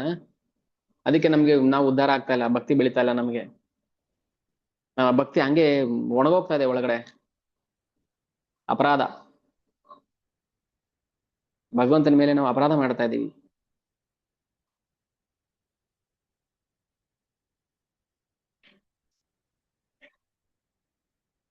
ಓಕೆ, ಇದು ಯೋಗಮಯ ಏನ್ ಕೆಲಸ ಮಾಡ್ತಾಳೆ ಅಂದ್ರೆ, ಆ ಗೋಪಿಯರ ಈ ಪರಕೀಯ ಭಾವ ಇದೆಯಲ್ಲ, ನನ್ ಗಂಡನ್ ಬಿಟ್ಟು ಬಂದೆ, ನನ್ ಮಕ್ಳನ್ ಬಿಟ್ಟು ಬಂದೆ, ನಮ್ಮ ಅಣ್ಣ ತಮ್ಮಂದ್ರನ್ ಬಿಟ್ಟು ಬಂದೆ ಅಂತ ಅನ್ಸುತ್ತೆ ಅವ್ರಿಗೆ. ಅನ್ನಿಸ್ಬೇಕು ಅವ್ರಿಗೆ. ಅನ್ನಿಸ್ದಾಗ್ಲೆ ತಾನೇ ಕೃಷ್ಣನ ಶ್ರೇಷ್ಠತೆ ಗೊತ್ತಾಗೋದು. ನೋಡ್ದ, ಕೃಷ್ಣಗೋಸ್ಕರ ನಾನು ಎಲ್ಲರನ್ನ ಬಿಟ್ಟು ಬಂದೆ, ನನ್ನ ಗಂಡನ್ನೇ ಬಿಟ್ಟು ಬಂದೆ, ನನ್ನ ಹೆಂಡತಿ ಮಗಳನ್ನೇ ಬಿಟ್ಟು ಬಂದೆ ಅಂತ ಗೋಪಿಯರಿಗೆ ಅನ್ನಿಸ್ಬೇಕು. ಆ ಅನ್ಸೋ ತರ ಮಾಡ್ತಾಳೆ ಯೋಗ ಮಾಯೆ. ಇಲ್ಲ ಅಂದ್ರೆ ಕೃಷ್ಣ ದೇವ್ರು ಅದಕ್ಕೆ ಬಂದೆ ಏನೀಗ ಅಂತ ಬಂದ್ಬಿಡುತ್ತೆ. ಹಂಗ ಅನ್ನಿಸ್ಬಾರದು. ಈಗ ಕೃಷ್ಣ ದೇವ್ರಂತ ಗೊತ್ತು ಮಾಡಿಸ್ಬಿಟ್ರೆ ಗೋಪಿಯರಿಗೆ ಏನ್ ಅನ್ಸುತ್ತೆ? ಕೃಷ್ಣ ದೇವ್ರು ಅದಕ್ಕೆ ಬಂದೆ, ಅದು ನಮ್ಮ ಭಾವ. ಕೃಷ್ಣ ದೇವ್ರು ಅದಕ್ಕೆ ಬಂದೆ. ಆಹಾ, ಕೃಷ್ಣ ದೇವ್ರಂತ ಗೊತ್ತೇ ಇಲ್ಲ ಅವರಿಗೆ. ಯಾವ್ದೋ ಪರಕೀಯ ವ್ಯಕ್ತಿ, ಇನ್ನೊಬ್ಬರ ಮನೆ ಹುಡುಗ ಅಷ್ಟೇ. ಗೋಪಿಯರ ದೃಷ್ಟಿಯಲ್ಲಿ ಇನ್ನೊಬ್ಬರ ಮನೆ ಹುಡುಗ, ನನ್ನ ಗಂಡನೇ ಬಿಟ್ಟು ಬಂದೆ, ನನ್ನ ಸಮಾಜ ಧರ್ಮ ಬಿಟ್ಟು ಬಂದೆ, ಸ್ತ್ರೀ ಧರ್ಮ ಬಿಟ್ಟು ಬಂದೆ ಅಂತಾರಲ್ಲ, ಅದು ಪ್ರೇಮ. ಅದೇ ಬೇಕಾಗಿರೋದು ಭಗವಂತನಿಗೆ. ಗೊತ್ತಾದ್ಮೇಲೆ ಎಲ್ರು ಮಾಡ್ತಾರೆ. ಓ ನೀವಾ, ಹಾಗಾದ್ರೆ ಬನ್ನಿ ಬನ್ನಿ ಅಂದ್ರೆ ಏನ್ ಅರ್ಥ ಅದು? ಅದಕ್ಕೆ ಹೇಳೋದು, ನಾವು ಭಗವಂತನ ಪ್ರೀತಿ ಮಾಡ್ಬೇಕು, ಗೊತ್ತಿಲ್ಲದೆ ಪ್ರೀತಿ ಮಾಡ್ಬೇಕು. ಈಗ ಯಾರೋ ಒಬ್ರು ಗಣ್ಯ ವ್ಯಕ್ತಿ ವೇಷ ಮರ್ಸ್ಕೊಂಡು ನಮ್ಮ ಮನೆಗೆ ಬರ್ತಾರೆ ಅಂತ ಇಟ್ಕೊಳ್ಳಿ, ಭಿಕ್ಷುಕನಾಗಿ ಬರ್ತಾರೆ. ಭಿಕ್ಷುಕನ ವೇಷ ಧರಿಸಿ ಬರ್ತಾರೆ. ಗಣ್ಯ ವ್ಯಕ್ತಿ, ಇಡೀ ಜಗತ್ತಿಗೆ ಗೊತ್ತಿರುವಂತ ವ್ಯಕ್ತಿ. ನಮ್ಗೆ ಅದು ವೇಷ ಮರ್ಸ್ಕೊಂಡ್ ಬಂದಾಗ ಗೊತ್ತಾಗಿಲ್ಲ, ನಾವೇನ್ ಮಾಡ್ತೀವಿ, ಹೋಗ ಆಚೆ ಅಂತ ತಳ್ತೀವಿ. ಹಂಗಂದ ತಕ್ಷಣ ಆ ವ್ಯಕ್ತಿ ವೇಷವನ್ನ ಕಳಚಿ, ನಾನು ಸರ್ ನೀವ ಬನ್ನಿ ಬನ್ನಿ ಸರ್ ಬನ್ನಿ ಪ್ಲೀಸ್ ಒಳಗಡೆ ಬನ್ನಿ, ಸಾರಿ. ಅದು ಏನ್ ಪ್ರೀತಿ ಅದು? ಹಾಗಾದ್ರೆ ನಾನ್ ಯಾರು ಅಂತ ಗೊತ್ತಾದ್ಮೇಲೆ ಒಳಗೆ ಕರಿತಾ ಇದ್ದೀರಾ ನೀವು? ನನ್ ಗೊತ್ತು ಮಾಡ್ಸಲ್ಲ. ಯಾರಿಗೆ ಕೃಷ್ಣ ಗೊತ್ತಾಗೋದಿಲ್ವೋ, ಕೃಷ್ಣ ದೇವತ ಪರಮ ಪುರುಷ ಅಂತ, ಅವರು ಕ್ರಮೇಣ ವೈದಿ ಭಕ್ತಿಯಿಂದ ರಾಗ ಭಕ್ತಿಗೆ ಬರಕ್ ಆಗೋದಿಲ್ಲ. ಮೊದ್ಲು ನಾವು ತಿಳ್ಕೋಬೇಕು ಭಗವಂತನ, ಯಾಕಂದ್ರೆ ನಾವು ಅಜ್ಞಾನಿಗಳು. ಅದಕ್ಕೆ ಕೃಷ್ಣ ಹೇಳೋದು, ಧರ್ಮ ಗ್ರಂಥಗಳನ್ನ ಕೊಟ್ಟಿದ್ದೇನಕ್ಕೋಸ್ಕರ, ನಾನ್ ದೇವತಮ ಪರಮ ಪುರುಷ ಅಂತ ಫಸ್ಟ್ ತಿಳ್ಕೊಳ್ಳಿ. ಅಹಂ ಸರ್ವಸ್ಯ ಪ್ರಭವ ಮತ್ತ ಸರ್ವಂ ಪ್ರವರ್ತತೆ ಇತಿ ಮತ್ವ ಭಜಂತೆ ಮಾಂ ಬುಧ ಭಾವಸ್ಮನಿತಾಹ. 10.8. ನಾನು ಇರುವುದೆಲ್ಲದರ ಮೂಲಕ ಸೃಷ್ಟಿಕರ್ತ. ಅಹಂ ಸರ್ವಸ್ಯ ಪ್ರಭವ, ಪ್ರಭವ ಅಂದ್ರೆ ಹುಟ್ಟೋದು, ಸೃಷ್ಟಿ. ಪ್ರತಿಯೊಂದಕ್ಕೂ ನಾನೇ ಸೃಷ್ಟಿಕರ್ತ. ನಾವು ತಿಂದಿದ್ದ ಅನ್ನ ಜೀರ್ಣ ಆಗ್ಬೇಕು, ಜೀರ್ಣ ಆಗಿದ್ದು ಶಕ್ತಿಯಾಗಿ ಕನ್ವರ್ಟ್ ಆಗ್ಬೇಕು, ಆ ಕನ್ವರ್ಟರ್ ಯಾರು? ನಾನೇ. ನಾವು ತಿಂದಿದ್ದು ವೀರ್ಯ ಆಗ್ಬೇಕು, ಅದಕ್ಕೆ ಶಕ್ತಿ ಯಾರು? ಕೃಷ್ಣ. ನಾವು ತಿಂದಿದ್ದು ಬೆವರು ಮಲಮೂತ್ರ ರೂಪದಲ್ಲಿ ಹೊರಗೆ ಬರಬೇಕು, ಕಾರಣ ಯಾರು? ಕೃಷ್ಣ. ಪ್ರತಿಯೊಂದಕ್ಕೂ ಸೃಷ್ಟಿಕರ್ತ ಅವನೇ. ಇದನ್ನ ಅರ್ಥ ಮಾಡ್ಕೊಂಡ್ರೆ ಆಮೇಲೆ ಕ್ರಮೇಣ ಕ್ರಮೇಣ ನಾವು ರಾಗ ಭಕ್ತಿಗೆ ಬರ್ಬೋದು. ಸಂಬಂಧ ಗೊತ್ತಾಗುತ್ತೆ ಅವಾಗ, ಓಹೋ ನನಗೂ ಕೃಷ್ಣನಿಗೂ ಸಂಬಂಧ ಇದೆ.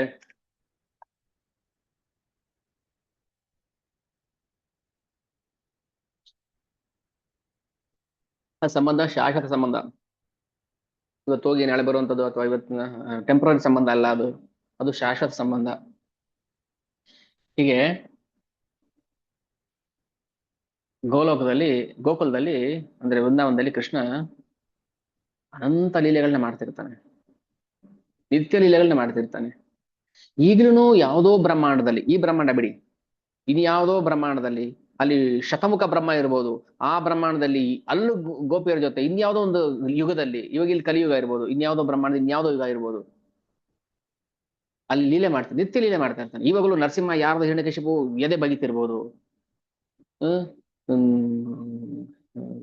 ರಾವಣನ್ ಯುದ್ಧದಲ್ಲಿ ಕೊಲ್ತಿರ್ಬೋದು, ಇನ್ನೆಲ್ಲೋ ವಿಭೀಷಣನಿಗೆ ಪಟ್ಟಾಭಿಷೇಕ ಮಾಡ್ತಿರ್ಬೋದು. ಏನೋ ಒಟ್ನಲ್ಲಿ ನಿತ್ಯ ಲೀಲೆ ಭಗವಂತ ಮಾಡ್ತಾನೆ ಇರ್ತಾನೆ. ಅದಕ್ಕೆ ಯಾವಾಗ್ಲೂ ನಾವು ಈ 4 ಅಂಶಗಳನ್ನ ಚೆನ್ನಾಗಿ ಅರ್ಥ ಮಾಡ್ಕೋಬೇಕು. ಭಗವಂತನ ತತ್ವ, ರೂಪ, ಗುಣ, ಲೀಲೆ. ಮೊದಲು ತತ್ವ. ನಮಗೆ ತತ್ವ ಏನು ಗೊತ್ತಿಲ್ಲ, ಸುಮ್ಮನೆ ಇಲ್ಲ ಏನೋ ಕೇಳಿಸ್ಕೊತೀವಿ, ನಮ್ಗೆ ಏನದು ಅಂದ್ರೆ ಅದು ತತ್ವ ಗೊತ್ತಾದ್ರೆ ಅದು ರುಚಿ ಬರೋದು. ಈಗ ಏನು ಗೊತ್ತಿಲ್ದಿರೋರಿಗೆ, ಈಗ ಹಳ್ಳಿಲಿ ಇರ್ತಾರ, ಏನು ಗೊತ್ತಿಲ್ಲ, 1 ಲಕ್ಷ ರೂಪಾಯಿ ಐಫೋನ್ ಕೊಟ್ರೆ ಅವ್ರಿಗೆ ಏನು, ಯಾವ್ದೋ ಫೋನ್ ಅಷ್ಟೇ, ಕಾಲ್ ಹೋಗುತ್ತೆ ಬರುತ್ತೆ, ಅಷ್ಟ್ ಬಿಟ್ರೆ ಬೇರೆ ಏನ್ ಗೊತ್ತಿಲ್ಲ ಅವ್ರಿಗೆ. ಅಂತವ್ರಿಗೆ 1,000 ರೂಪಾಯಿ ಫೋನ್ ಒಂದೇ, 1 ಲಕ್ಷ ರೂಪಾಯಿ ಫೋನ್ ಒಂದೇ. ಯಾಕೆ ಕಾಲ್ ಹೋಗುದು, ಅದ್ರೊಳಗೆ ಇರೋಂತ ಫೆಸಿಲಿಟಿ ನಾವು ಯೂಸ್ ಮಾಡಕ್ ಗೊತ್ತಿಲ್ಲ ಅಂದ್ರೆ, 1 ಲಕ್ಷ ಫೋನ್ ಆದ್ರೂ ಅಷ್ಟೇ, 1,000 ರೂಪಾಯಿ ಫೋನ್ ಆದ್ರೂ ಅಷ್ಟೇ ಅಲ್ವಾ? ಅದ್ರೊಳಗೆ ಏನೆಲ್ಲ ಮಾಡ್ಬೋದು, ಅಷ್ಟು ಕಾಸ್ಟ್ಲಿ 1 ಲಕ್ಷ 2 ಲಕ್ಷ ದುಡ್ಡು ಕೊಟ್ಟು ಯಾಕೆ ತಗೊಳ್ತೀವಿ ನಾವು, ಅದ್ರಲ್ಲಿ ಏನಿದೆ ಅಂತದ್ದು ಅಂತ ಗೊತ್ತಾಗುತ್ತೆ ತಾನೇ ನಮ್ಗೆ ಅದ್ರ ರುಚಿ ಬರುತ್ತೆ. ತತ್ವ ತಿಳ್ಕೋಬೇಕು. ಅದಕ್ಕೆ ಎಷ್ಟೋ ಜನ ಇಲ್ಲಿದಾರಲ್ವಾ, ನನ್ಗೇನು ಗೊತ್ತಿಲ್ಲ, ನೀವು ಹೇಳ್ತೀರಾ ಕೇಳಿಸ್ಕೊತೀವಿ ಅನ್ನೋರ್ಗು ನಾನು ಹೇಳ್ತಾ ಇರೋದು ಇಷ್ಟೇನೆ, ನಾವು ತತ್ವ ತಿಳ್ಕೊಳ್ಳೇಬೇಕು ಭಗವಂತನ ಬಗ್ಗೆ, ನಮ್ ಶಕ್ತಿ ಅನುಸಾರವಾಗಿ ಎಷ್ಟಾಗುತ್ತೋ ಅಷ್ಟು. ಇಲ್ಲ ಪ್ರಭುಜಿ ನನ್ಗೇನ್ ಗೊತ್ತಾಗಲ್ಲ, ನೀವು ಹೇಳ್ತೀರಾ, ನನ್ ಕೃಷ್ಣನ್ ಕತೆ ಕೇಳಿಸ್ಕೊತೀನಿ ಅಷ್ಟೇ. ಯಾರ್ ಕತೆ ಹೇಳಿದ್ರು ಕೇಳಿಸ್ಕೊತೀವಿ ನಾವು. ಒಂದ್ ಊರಲ್ಲಿ ಒಬ್ಬ ರಾಜ ಇದ್ದಂತೆ, ಅದು ಚೆನ್ನಾಗಿ ಕೇಳಿಸ್ಕೊತೀವಿ. ಬಟ್ ಭಗವಂತನ ಬಗ್ಗೆ ತತ್ವ ತಿಳ್ಕೊಂಡಾಗ ಅದ್ರಲ್ಲಿ ಹಿಡಿಯೋ ರುಚಿ ಇದೆಯಲ್ಲ, ಆ ರುಚಿ ಬೇಕು ನಮಗೆ. ಅದಕ್ಕೆ ಓದಕ್ ಬರ್ಲಿ ಬರ್ದೇ ಇರ್ಲಿ, ಯಾರನ್ನಾದ್ರೂ ಒಬ್ಬರನ್ನ ಮುಂದೆ ಕೂರಿಸಿ ಅವ್ರನ್ನ ಬುಕ್ ಓದಕ್ ಹೇಳಿ, ನೀವು ಒಂದೊಂದೇ ಒಂದೊಂದೇ ಅಕ್ಷರ, ಒಂದೊಂದೇ ಪದ ನೀವು ಅರ್ಥ ಮಾಡ್ಕೋಬೇಕು. ಭಗವಂತನ ಬಗ್ಗೆ ಎಲ್ರೂ ಶ್ರವಣ ಮಾಡ್ಲೇಬೇಕು. ಅದಕ್ಕೆ ಹಿಂದಿನ ಕಾಲದ ಏನ್ ಮಾಡ್ತಿದ್ರು, ಬಯಲ್ ನಾಟಕಗಳು ಮಾಡ್ತಾ ಇದ್ರು. ಈ ಬೀದಿಗಳಲ್ಲಿ ನಾಟಕ ಮಾಡೋರು ಅವಾಗ, ಕೃಷ್ಣಾರ್ಜುನ ಸಂವಾದ, ಭೀಮಾರ್ಜುನ, ಜರಾಸಂಧ ಭೀಮನ ಯುದ್ಧ ಅಂತ, ರಾಮ ರಾವಣ ಯುದ್ಧ ಅಂತ ಮಾಡೋರು. ಅಲ್ಲಿ ಏನೋ ಒಂದು ತತ್ವಗಳು ಚರ್ಚೆ ನಡೀತಾ ಇತ್ತು ಡೈಲಾಗ್ ಅಲ್ಲಿ, ರುಚಿ ಬರ್ತಾ ಇತ್ತು ನಮಗೆ. ಸೊ ಹಾಗೆ ನಾವು ಅವಾಗ ಯಾರಿಗೂ ಅಷ್ಟು ಅಕ್ಷರ ಜ್ಞಾನ ಇರ್ಲಿಲ್ಲ ಏನೋ ಗೊತ್ತಿಲ್ಲ. ಹಾಗೆ ಬಟ್ ಈಗ ಎಲ್ರು ಯಾರಾದ್ರೂ ಮೇಲೆ ಓದೇ ಇರ್ತಾರಲ್ವಾ, ಎಲ್ರು ಅಕ್ಷರಸ್ಥರು ಇವಾಗ. ಅದು ತತ್ವ ಇಲ್ಲಿ ನಾವು ಶ್ರವಣ ಮಾಡಿರ್ತೀವಿ, ಓದ್ಬೇಕಾದ್ರೆ ನಮ್ಗೆ ಅದನ್ನ ಸಂಬಂಧ ಕಲ್ಪಿಸಿ, ಓಹೋ ಹಿಂಗ್ ಹೇಳಿದ್ರು ಕ್ಲಾಸ್ ಅಲ್ಲಿ, ಇದು ಹೀಗಂತೆ ಹಾಗಂತೆ ಅಂತ ನೆನಪು ಬರುತ್ತೆ. ಓಕೆ, ಇಲ್ಲಿ ಹೇಳ್ತಾರೆ ಹ್ಮ್ ಚೈತನ್ಯ ಮಹಾಪ್ರಭು, ಮುನಿನಾಂ ಸರ್ವಸ್ವಂ ಪ್ರಣತ ಪಟೀಲಾಂ ಮಧುರಿಮಾ ವಿನಿರ್ಯಾಸ ಪ್ರೇಷ್ಣೋ ನಿಖಿಲ ಪಶು ಪಾಲಾಂಬುಜ ದೃಶಾಂ. ಬರೀ ಯಾರು ವೃಂದಾವನದಲ್ಲಿ ಹಸು ಮೇಯಿಸ್ತಾ ಇದ್ನೋ ಅವನೇ ಶ್ರೀ ಚೈತನ್ಯ ಮಹಾಪ್ರಭು, ಬೇರೆ ಯಾರು ಅಲ್ಲ ಅಂತ. ಅಂದ್ರೆ ಈ ಕಲಿಯುಗದಲ್ಲಿ ಬಂದ ಕಾರಣ ರಸಸ್ತೋಮಂ ಹೃತ್ವ ಮಧುರಂ ಉಪಭೋಕ್ತುಂ ಕಮಪಿಯ.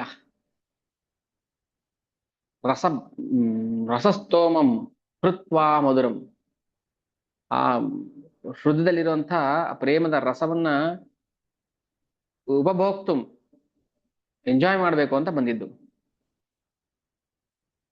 ಇದು ಚೈತನ್ಯ ಮಹಾಪ್ರಭುಗಳ ಅವತಾರದ ಕಾರಣ. ಅಧ್ಯಯನ ಮಾಡಬೇಕು ಆ ದೈವನ್, ಅದನ್ನ ತಿಳ್ಕೊಂಡಾಗ್ಲೇ ನಮ್ಗೆ ಒಳಗಡೆ ದೈವೋನ್ಮಾದ ಬರೋದು. ಈ ಜಾತ್ರೆಗಳಲ್ಲಿ, ಅಣ್ಣಮ್ಮನ ಜಾತ್ರೆ, ಮಾರಮ್ಮನ ಜಾತ್ರೆಗಳಲ್ಲಿ ಈ ಡೋಲ್ ಬಾರ್ಸ ಢಗ ಢಗ ಢಗ ಡಬ ಡಮ ಡಮ ಡಮ ಅಂತ, ಅವ್ರಿಗೇನಿಲ್ಲ, ಒಂದು ಕ್ವಾರ್ಟರ್ ಕುಡಿಸ್ಬಿಟ್ರೆ ಎಷ್ಟೊತ್ತು ಬೇಕಾದ್ರೂ ಹೊಡಿತಾರೆ, ರಾತ್ರಿ ಎಲ್ಲ ಹೊಡಿತಾರೆ. ಇಲ್ಲ ಅಂದ್ರೆ ನೋಡಿರಿ, ಅಯ್ಯೋ ಇಲ್ಲ ಸುಸ್ತಾಗುತ್ತೆ ನಮ್ಗೇನಿದ್ರು ಒಳಗ್ ಸೇರಬೇಕು ಗುಂಡು, ಅವಾಗೆ ನಾವು ಹೊಡೆಯೋದು ಅಂತ. ಅದೇ ಉನ್ಮಾದ, ಹುಚ್ಚುತನ ಅದು. ಮತ್ತು ಕುಣಿಯರಿ ಅಂದ್ರೆ ಇಲ್ಲ ನಾಚಿಕೆ ಆಗುತ್ತೆ ನಮಗೆ ಕುಣಿಯೋದಕ್ಕೆ. ಕುಡಿಸ್ಬಿಟ್ರೆ ಎಷ್ಟ್ ಬೇಕಾ ಕುಣಿತಾರೆ ಅವರು. ಅದಕ್ಕೆ ಹೇಳ್ತಾರೆ ಇಲ್ಲಿ, ಅದೇ ದೈವನ್ಮಾದ ಒಬ್ಬ ಭಕ್ತನಲ್ಲಿ ಬಂದ್ರೆ ಅವ್ನು ಎಷ್ಟೊತ್ ಬೇಕಾದ್ರೂ ಕುಣಿತಾನೆ. ಚೈತನ್ಯ ಮಹಾಪ್ರಭುಗಳು ಮಾಯಾಪುರದಲ್ಲಿ ನದಿಯ ಶ್ರೀವಾಸ್ ಆಂಗನ್, ಶ್ರೀವಾಸ್ ಠಾಕೂರ್ ಅವ್ರ ಮನೆ ಇದೆ. ನಾವು ಎಲ್ಲಿ ಇದು ಏನಪ್ಪ ಅದು ಬೆಂಗಾಳಿ ಪದ ಬರ್ತದೆ, ಅದು ಹೊಡೆದೋಗಿರೋ ಮೃದಂಗ ಇದೆಯಲ್ಲ, ಕೋಲಾಭಂಗ, ಹಾ, ಹೊಡೆದೋಗಿರೋ ಮೃದಂಗ ಇದೆಯಲ್ಲ, ಅದು ಶ್ರೀವಾಸ್ ಠಾಕೂರ್ ಅವ್ರ ಮನೆ. ಅಲ್ಲಿ ಪ್ರತಿ ರಾತ್ರಿ ಕೀರ್ತನೆ ನಡೀತಾ ಇತ್ತು. ಪ್ರತಿ ರಾತ್ರಿ ನಡೀತಾ ಇತ್ತು. ಅಲ್ಲಿ ಎಲ್ರಿಗೂ ಪ್ರವೇಶ ಇರ್ತಿರ್ಲಿಲ್ಲ, ಕೇವಲ ತಮ್ಮ ಆಪ್ತ ಸಹಚರರು ಮಾತ್ರ ಸೇರ್ಕೊಂಡು ಉನ್ಮಾದ. ಚೈತನ್ಯ ಮಹಾಪ್ರಭುಗಳು ನೃತ್ಯ ಮಾಡ್ತಾ ಇದ್ರು, ಕುಣಿತಾ ಇದ್ರು. ಇದು ಎಷ್ಟು ಭಾವನ್ಮಾದ ಅಂದ್ರೆ ಇಡೀ ರಾತ್ರಿ ಒಂದೇ ಟ್ಯೂನಲ್ಲಿ ಹಾಡ್ತಾ ಇದ್ರು, ಅದ್ರ ರಸ ಹೆಚ್ಚುತ್ತಾ ಹೋಗ್ತಾ ಇತ್ತು. ಎಷ್ಟೋ ವರ್ಷಗಳ ಕಾಲ ಹಾಗೆ ಇಡೀ ರಾತ್ರಿ ನಿದ್ದೆ ಇಲ್ದಂಗೆ ಕೀರ್ತನೆ ಮಾಡ್ತಾ ಇದ್ರು. ಕೃಷ್ಣ ನಮ್ಗೆ ಏನ್ ತೋರ್ಸಕ್ ಬಂದಿದ್ದಾರೆ ಅಲ್ಲಿ? ಹೌದು, ಚೈತನ್ಯ ಮಹಾಪ್ರಭು ಸಾಕ್ಷಾತ್ ಭಗವಂತನೇ, ಅದರಲ್ಲಿ ಭಕ್ತನಾಗಿ ತಾನೇ ಬಂದಿದ್ದು. ಭಕ್ತನಾಗಿ ಬಂದ್ಮೇಲೆ ಭಕ್ತನ ತರನೇ ಇರ್ಬೇಕಲ್ವಾ. ಕೃಷ್ಣನು ಕೂಡ ವೃಂದಾವನದಲ್ಲಿ ದೇವ್ರು ಅನ್ಕೊಂಡ್ ಬರ್ಲಿಲ್ಲ, ಸಾಮಾನ್ಯ ದನಗಾಯಿ ಹುಡುಗನ್ ತರನೇ ಬಂದಿದ್ದು. ಅವನಿಗೂ ಹಸಿವಾಗ್ತಾ ಇತ್ತು, ಅವನಿಗೂ ಬಾಯಾರಿಕೆ ಆಗ್ತಾ ಇತ್ತು, ಹೇಳಿದ್ನಲ್ಲ ನಿನ್ನೆ. ಸೊ ಹಾಗೆ ಭಗವಂತ ಯಾವುದೇ ಅವತಾರದಲ್ಲಿ ಬಂದ್ರು ಇಲ್ಲಿ ಬಂದಾಗ ಭೌತಿಕ ಜಗತ್ತಿಗೆ ತಾನೂ ಕೂಡ ನಿಮ್ಮಲ್ಲಿ ಒಬ್ಬ ಅಂತ ಭಾವಿಸ್ಕೊಳ್ತಾನೆ.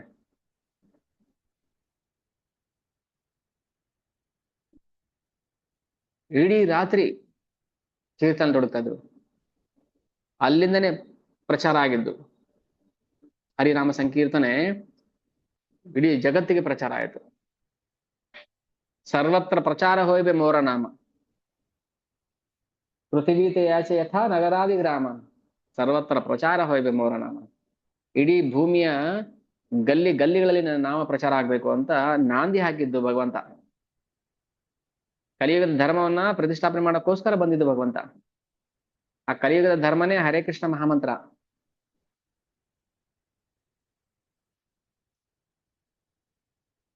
ಭಾವ ಗ್ರಹಣೇರ ಹೇತು ಕೈಲ ಧರ್ಮ ಸ್ಥಾಪನ.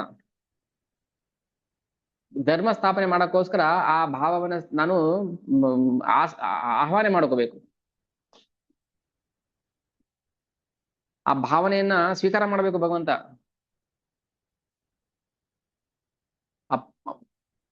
ಆ ದೈವೋನ್ಮಾದದ ಪ್ರೇಮವನ್ನ ಸ್ವೀಕರಿಸಿ ಅದನ್ನ ಎಕ್ಸಿಬಿಟ್ ಮಾಡಿದ್ದು, ತೋರಿಸಿದ್ದು ಜಗತ್ತಿಗೆ. ನೋಡಿ, ಇದು ಇದು ಕೃಷ್ಣ ಪ್ರೇಮ ಅಂದ್ರೆ, ಹೀಗೆ ಕುಣಿಬೇಕು, ಹೀಗೆ ಹಾಡಬೇಕು, ಹೀಗೆ ಹಳಬೇಕು ಅಂತ. ಭಾವ ಗ್ರಹಣೇರ ಹೇತು ಕೈಲ ಧರ್ಮ ಸ್ಥಾಪನ.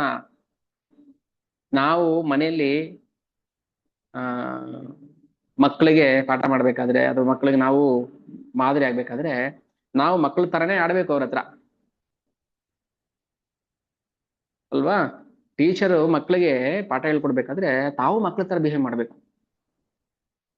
ಈಗ ಮಕ್ಳಿಗೆ, ಸಣ್ಣ ಮಕ್ಕಳಿಗೆ ಒಂದು ಹಾಡು ಹೇಳ್ಕೊಡ್ತಾ ಇರ್ತಾರೆ, ಆನೆ ಬಂತೊಂದ ಆನೆ, ತಾವು ಆನೆ ತರ ಮಾಡ್ಬೇಕು, ಹಿಂಗ್ ಸೊಂಡ್ಲೆತ್ತಿ ತೋರ್ಸ್ಬೇಕು, ಅನ್ಬೇಕು.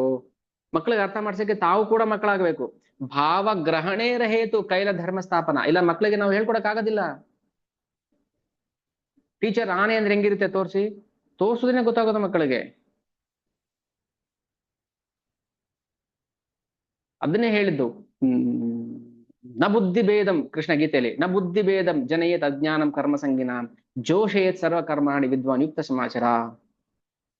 ನೀನ್ ತೋರ್ಸು ಮಾಡಿ. ಒಂದ್ಸಲ ಗುರು ಮಹಾರಾಜ್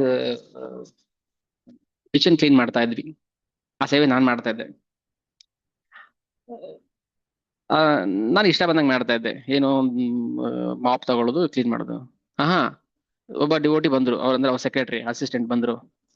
ಆ ಬಟ್ಟೆ ತಗೊಂಡ್ರು ನನ್ನ ಕೈಯಿಂದ, ಏನು ಹೇಳಿಲ್ಲ, ತಗೊಂಡು ಅವ್ರು ಮಾಡಕ್ ಶುರು ಮಾಡಿದ್ರು. ನಾನ್ ಅನ್ಕೋಬೇಕು ಅವಾಗ, ಓ ನಾನ್ ಮಾಡ್ತಾ ಇದ್ದ ತಪ್ಪು, ಹಿಂಗ್ ಮಾಡ್ಬೇಕು ಅಂತ ತೋರಿಸ್ತಾ ಇದಾರೆ. ಅವ್ರು ನೇರವಾಗಿ ಬಂದು ನೀವ್ ಮಾಡ್ತಾರ ಸರಿ ಇಲ್ಲ, ಹಿಂಗ್ ಮಾಡ್ತಾ ಇದೀರಾ, ಹಂಗ್ ಮಾಡ್ತಾರ ಅಂತ ಹೇಳಿಲ್ಲ. ಅವರು ಆ ಬಟ್ಟೆ ತಗೊಂಬಂದು ಅದನ್ನ ಒರ್ಸಕ್ ಶುರು ಮಾಡಿದ್ರು. ನಾ ಬುದ್ಧಿ ಭೇದಂ ಜನೇತ್ ಅಜ್ಞಾನಂ ಕರ್ಮ ಸಂಗಿನಾಂ. ನಾವು ಅಜ್ಞಾನದಿಂದ ಕ್ಲೀನ್ ಮಾಡ್ತಾ ಇದ್ದೆ ನಾನು. ಅದನ್ನ ಗುರು ಮಹಾರಾಜರು ಬಂದು ಹೇಳೋದಿಲ್ಲ ನಮ್ಗೆ, ಅದನ್ನ ಯಾರ ಮುಖಾಂತರನೂ ಹೇಳಿಸ್ತಾರೆ. ಜೋಷಯೇತ್ ಸರ್ವ ಕರ್ಮಾಣಿ ವಿದ್ವಾನ್ ಯುಕ್ತ ಸಮಾಚಾರ. ಕೃಷ್ಣ ಅದನ್ನೇ ಹೇಳಿದ ಗೀತೆಯಲ್ಲಿ. ಕೃಷ್ಣ ಏನ್ ಹೇಳ್ತಾರೋ ಅದನ್ನೇ ಗುರು ತೋರ್ಸೋದು, ಬೋಧನೆ ಮಾಡೋದು. ತಪ್ಪು ಮಾಡ್ತಿದ್ರೆ ಅದನ್ನ ನಾವು ಮಾಡಿ ತೋರಿಸ್ಬೇಕು. ಅವಾಗ ನೋಡಿ ಕಲಿತಾರೆ. ಯಾರು ನೋಡಿನೂ ಕೂಡ ಕಲ್ತಿಲ್ಲ ಅವ್ರು ಯೋಗ್ಯರಲ್ಲ ಅಂತ ಅರ್ಥ, ಕಲಿಯೋದಿಕ್ಕೆ ಅನರ್ಹರು ಅಂತ ಅರ್ಥ.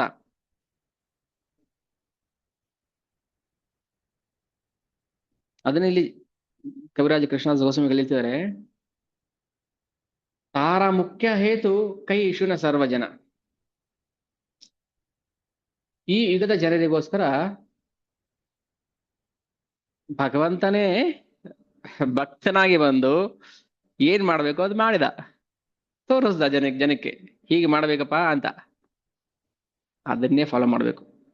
ಅದಕ್ಕೆ ಯಾಕೆ ದೇವಸ್ಥಾನಕ್ಕೆ ಬನ್ನಿ ಅಂತ ಹೇಳೋದು, ಇಲ್ಲಿ ಎಲ್ರಿಗೂ ಹೇಳಕ್ಕಾಗಲ್ಲ ಹಿಂಗ್ ಮಾಡ್ಬೇಕು, ಹಿಂಗ್ ಮಾಡ್ಬೇಕು, ಹಂಗಿರ್ಬೇಕು, ತಲೆ ಮೇಲೆ ಸೆರಗ್ ಹಾಕೋಬೇಕು, ಯಾರನ್ನ ಬಂದಾಗ ತಲೆ ಬಗ್ಗಿಸ್ಬೇಕು, ಎದುರುಗಡೆ ನಿಂತ್ಕೋಬಾರ್ದು, ದೊಡ್ಡವ್ರು ಬಂದಾಗ ಪಕ್ಕಕ್ಕೆ ಸರಿಬೇಕು, ಬಂದ ತಕ್ಷಣ ನಮಸ್ಕಾರ ಮಾಡ್ಬೇಕು, ಇದೇನು ಗೊತ್ತಿಲ್ಲ ನಮ್ಗೆ.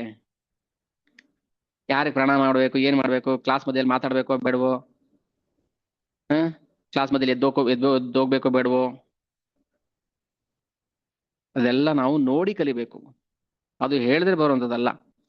ಅದಕ್ಕೋಸ್ಕರ ಇಸ್ಕಾನ್ ಒಂದು ವಿದ್ಯಾಸಂಸ್ಥೆ, ಯೂನಿವರ್ಸಿಟಿ, ಸ್ಪಿರಿಚುವಲ್ ಯೂನಿವರ್ಸಿಟಿ. ಬರೀ ದೇವಸ್ಥಾನ ಅಲ್ಲ ಇದು. ಬರೀ ದೇವಸ್ಥಾನ, ತೆಂಗಿನಕಾಯಿ, ಈಡುಗಾಯಿ, ಬೂದುಗುಂಬಳಕಾಯಿ ಅದು ಬೇರೆ ಬೇರೆ ಕಡೆ, ಅದು ನಮ್ಮ ಪದ್ಧತಿಲಿ ಇಲ್ಲ ಅದು. ಇಲ್ಲಿ ಈಡುಗಾಯಿ ತೆಂಗಿನಕಾಯಿ ಹೊಡೆಯೋದಲ್ಲ ಅದು ಅದರಿಂದ ಏನು ಪ್ರಯೋಜನ ಇಲ್ಲ. ನಾವು ನಮ್ಮ ಅಹಂಕಾರ ನೋಡಿಬೇಕು ಅಲ್ಲಿ. ನಮ್ಮೊಳಗಿರೋ ಹೃದಯ ಕಲ್ವಶವನ್ನ ಅಲ್ಲಿ ಹೊಡೆದ್ಬಿಟ್ಟು ಬರ್ಬೇಕು. ಈಡುಗಾಯಿ ಅಲ್ಲಿ ಬಂದಾಗ ನಾವು ನೋಡ್ತೀವಿ, ಈ ಭಕ್ತರು ಹೀಗಿದ್ದಾರೆ, ಓಹ್ ನಮಸ್ಕಾರ ಮಾಡ್ತಾ ಇದಾರೆ, ಅದೇನೋ ಹಂಗ್ ಮಾಡ್ತಾ ಇದಾರೆ, ಅದೇನೋ ಹಿಂಗ್ ಮಾಡಿದ್ರು. ಪ್ರಭುಪಾದ್ರ ಮುಂದೆ ಹೋಗ್ಬೇಕಾದ್ರೆ ನಾವು ಬಕ್ಕೊಂಡು ಹೋಗ್ಬೇಕು. ಪ್ರಭುಪಾದ್ರ ಫೋಟೋ ಇದ್ರೆ ನಾವು ಅವ್ರ ಮುಂದೆ ಹೋಗ್ಬೇಕಾದ್ರೆ ನಾವು ತಲೆ ಬಗ್ಸಿ ಹೋಗ್ಬೇಕು. ಹಿಂದೆ ಹೇಗಿತ್ತು ಅಂದ್ರೆ ಕಲ್ಚರು, ಈಗ ಒಂದ್ ಊರಲ್ಲಿ ಒಬ್ರು ವಿದ್ವಾಂಸರು, ಭಕ್ತರು, ಬ್ರಾಹ್ಮಣರು ಇದ್ರೆ ಅವ್ರ ಮನೆ ಮುಂದೆ ಹೋಗುವಂತ ಜನಗಳು ಚಪ್ಪಲಿ ಹಾಕೊಂಡು ಹೋಗ್ತಿರ್ಲಿಲ್ಲ. ಚಪ್ಪಲಿನ ಬಿಚ್ಬಿಟ್ಟು ಅದನ್ನ ಹಿಡ್ಕೊಂಡು ಕೈ ಬೆನ್ನ ಹಿಂದ್ಗಡೆ ಇಟ್ಕೊಂಡು ತಲೆ ಬಗ್ಸ್ಕೊಂಡು ಹೋಗ್ಬೇಕಿತ್ತು. ಅದು ಗೌರವ. ಅದು ಆ ಬ್ರಾಹ್ಮಣರು ಹೇಳ್ತಿರ್ಲಿಲ್ಲ, ನನ್ ಮುಂದೆ ತಲೆ ಬಗ್ಸ್ಕೊಂಡು ಹೋಗ್ಬೇಕು ನೀನು ಅಂತ. ಅದು ಕಲ್ಚರ್. ಅದು ಈಗೇನಾಗಿದೆ, ಅದೆಲ್ಲ ಆ ನಾಶ ಆಗಿದೆ, ಯಾರಿಗೂ ಗೊತ್ತಿಲ್ಲ. ಇದನ್ನ ತೋರ್ಸಕ್ಕೋಸ್ಕರ ಭಗವಂತ ಬರೋದು. ಪ್ರತಿಯೊಂದನು ಒಂದ್ ಸಣ್ಣ ಸಣ್ಣ ವಿಷಯನು. ಈಗ ನೋಡಿ, ಚಾಂಟಿಂಗ್ ಮಾಡ್ತಾ ಕೂತಿರ್ತೀವಿ ನಾವು, ಯಾರೋ ಪಕ್ಕದಲ್ಲಿ ಬಂದ್ರು ಕಾಲ್ ಮೇಲೆ ಕಾಲ್ ಹಾಕೊಂಡು, ನಾನು ಚಾಂಟಿಂಗ್ ಕೈಲಿ ಚಾಂಟಿಂಗ್ ಬ್ಯಾಗ್ ಇರುತ್ತೆ, ಆ ಕಡೆ ಕಾಲ್ ತೋರ್ಸ್ಕೊಂಡು ಕೂತ್ಕೋತಾರೆ, ಕಾಲ್ ಮೇಲೆ ಕಾಲ್. ಇವ್ರಪ್ಪಂದು ಟ್ರೈನ್ ಮೆಟ್ರೋ, ಇವ್ರಪ್ಪನೇ ಇದಕ್ಕೆ ಇದು ಎಲ್ಲ ಫೈನಾನ್ಸ್ ಮಾಡಿದ್ದು ಅನ್ನೋ ತರ. ಕೆಲವರು ಜೋರಾಗಿ ಕಿರ್ಚಾಡ್ತಿರ್ತಾರೆ, ನೋಡಿರ್ಬೇಕು ನೀವು. ಕಾಮನ್ ಸೆನ್ಸ್ ಅಲ್ವಾ ಅದು? ಈಗ ಚಾಂಟಿಂಗ್ ಮಾಡ್ತಿರ್ತಾರೆ, ಓಕೆ ಆಯ್ತು, ನನ್ನ ಪಾಡಿಗೆ ನಾನು ಮಾಡ್ತಾ ಇರ್ತೀನಿ, ಕಾಲ್ ಮೇಲೆ ಕಾಲ್ ಹಾಕೊಂಡು ಬಂದು ಕೂತ್ಕೊಳ್ಳೋದು. ಏನ್ ಹಂಗಂದ್ರೆ ಅರ್ಥ? ಇದೆಲ್ಲ ಯಾರು ಹೇಳ್ಕೊಡ್ಬೇಕು? ಭಗವಂತನೇ ಬರ್ಬೇಕಾ ಇದಕ್ಕೆ ಹೇಳ್ಕೊಡೋದಕ್ಕೆ? ಹ್ಮ್. ಇದೆಲ್ಲ ಎಟಿಕೇಟ್ಸ್. ಅದಕ್ಕೆ ವೈಷ್ಣವ ಅಂತ ಅನ್ಸ್ಕೋಬೇಕಾದ್ರೆ ನಾವು ಏನ್ ಎಟಿಕೇಟ್ ಫಾಲೋ ಮಾಡ್ಬೇಕು ಅದ್ ಮಾಡ್ಬೇಕು. ನೀವು ನೋಡಿರ್ಬೇಕು, ಚಪ್ಪಲಿಗಳು ಎಲ್ಲಾನಲ್ಲಿ ಬಿಟ್ಟಿರ್ತಾರಲ್ಲ, ಅದನ್ನ ಕೈಯಲ್ಲಿ ತಗೊಂಬಂದು ಜೋಡಿಸಿ ಒಂದ್ರ ಪಕ್ಕ ಜೋಡಿಸಿ ಅದನ್ನ ಹೀಗೆ ಬಿಡ್ಬೇಕು ಚಪ್ಪಲಿ. ಅದ್ ಕಾಲಿಗೆ ಹಾಕೊಂಡಿರ್ಬೋದು, ಚಪ್ಪಲಿ ಆಚೆ ಬಿಟ್ಟು ಬರ್ಬೇಕಾದ್ರೆ ಹೀಗೆ ಬಿಡ್ಬೇಕು, ಇಷ್ಟ ಬಂದಂಗೆ ಬಿಡೋದಲ್ಲ. ಅದ್ ನೀವು ನೋಡಿರ್ಬೋದು, ಈ ವೈಕುಂಠ ಏಕಾದಶಿ ದೇವಸ್ಥಾನಗಳು ಬಂದಾಗ ಚಪ್ಪಲಿಗಳು ಗುಡ್ಡೆ ರಾಶಿ ಎಲ್ಲಾನಲ್ಲಿ ಎಸ್ಬಿಡ್ ಹೋಗ್ಬಿಡ್ತಾರೆ. ನಾವು ಬುಕ್ ಡಿಸ್ಕ್ರಿಪ್ಷನ್ ಮಾಡ್ತಿದೀವಿ ಟೆಂಪಲ್ ಅಲ್ಲಿ, ತೆಗೆದು ಬಂದು ಬುಕ್ಸ್ ಮುಂದೆನೆ ಚಪ್ಪಲಿ, ನಾವು ಚಪ್ಪಲಿ ಕಾಯೋರ್ ತರ ಚಪ್ಪಲಿನ ಮುಂದೆ ಬಿಟ್ಬಿಟ್ಟು ಹೋಗ್ಬಿಡ್ತಾರೆ, ನಾವೊಂದು ತೆಗೆದು ಸೈಡ್ಗೆ. ಇದೆಲ್ಲ ಎಟಿಕೇಟ್ಸ್ ಅಲ್ವಾ? ಇದರ ಎಟಿಕೇಟ್ಸ್ ನಾವು ಫಾಲೋ ಮಾಡಿಲ್ಲ ಅಂದ್ರೆ ಮತ್ತೆ ಕೃಷ್ಣನ್ ಹೆಂಗ್ ಅರ್ಥ ಮಾಡ್ಕೊಳ್ಳೋದು ನಾವು?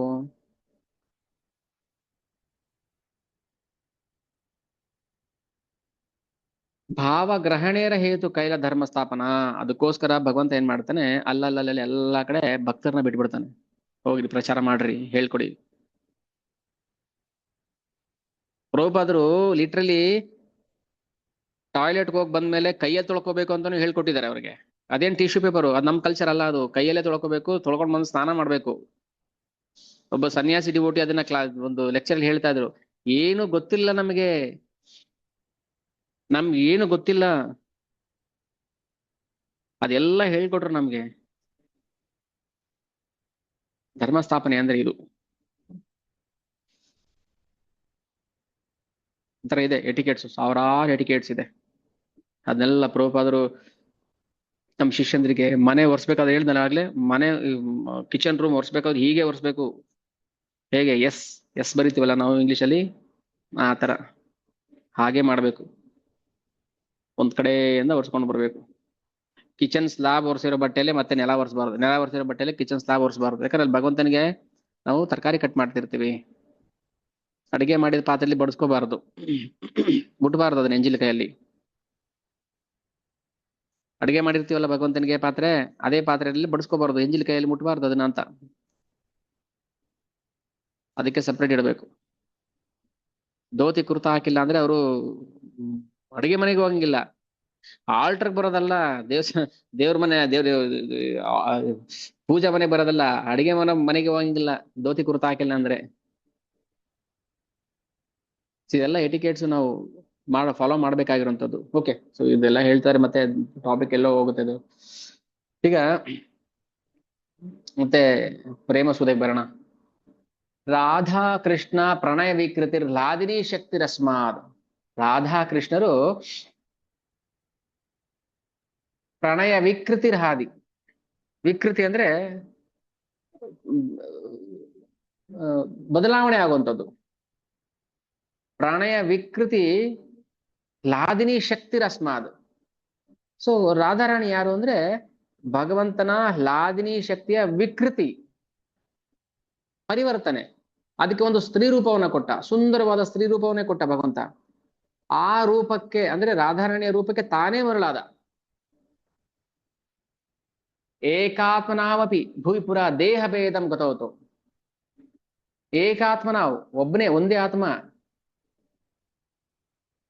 ಒಂದೇ ಆತ್ಮ. ರಾಧಾಕೃಷ್ಣ ಬೇರೆ ಅಲ್ಲ, ಒಬ್ಬನೇ ರಾಧಾಕೃಷ್ಣ ಒಬ್ಬನೇ, ಆದ್ರೆ ಶಾಶ್ವತವಾಗಿ ಅವ್ರು ಬೇರೆ ಆದ್ರು. ಏನ್ ಅರ್ಥ ಮಾಡ್ಕೋಬೇಕು ಇವಾಗ ನಾವು?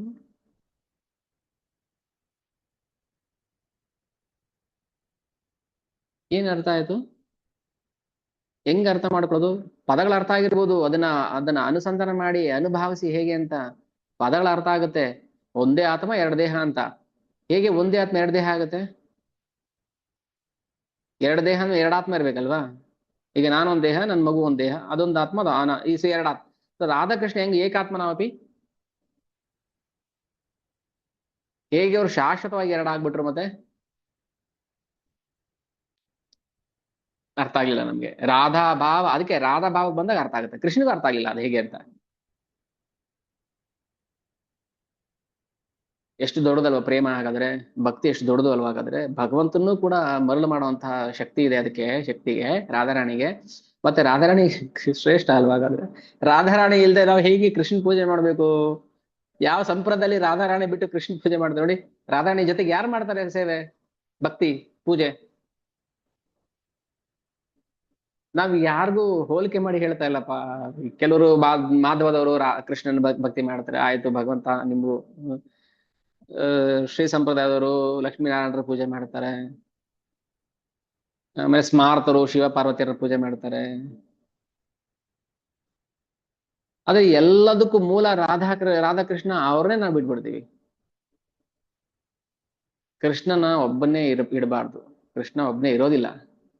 ಏಕಾತ್ಮನಾವಪಿ ಭುವಿ ಪುರ ದೇಹ ಭೇದಂ ಗತೌ. ದೇಹ ಬೇರೆ ಬೇರೆ ಇದೆ, ಆದ್ರೆ ಒಬ್ನೇ.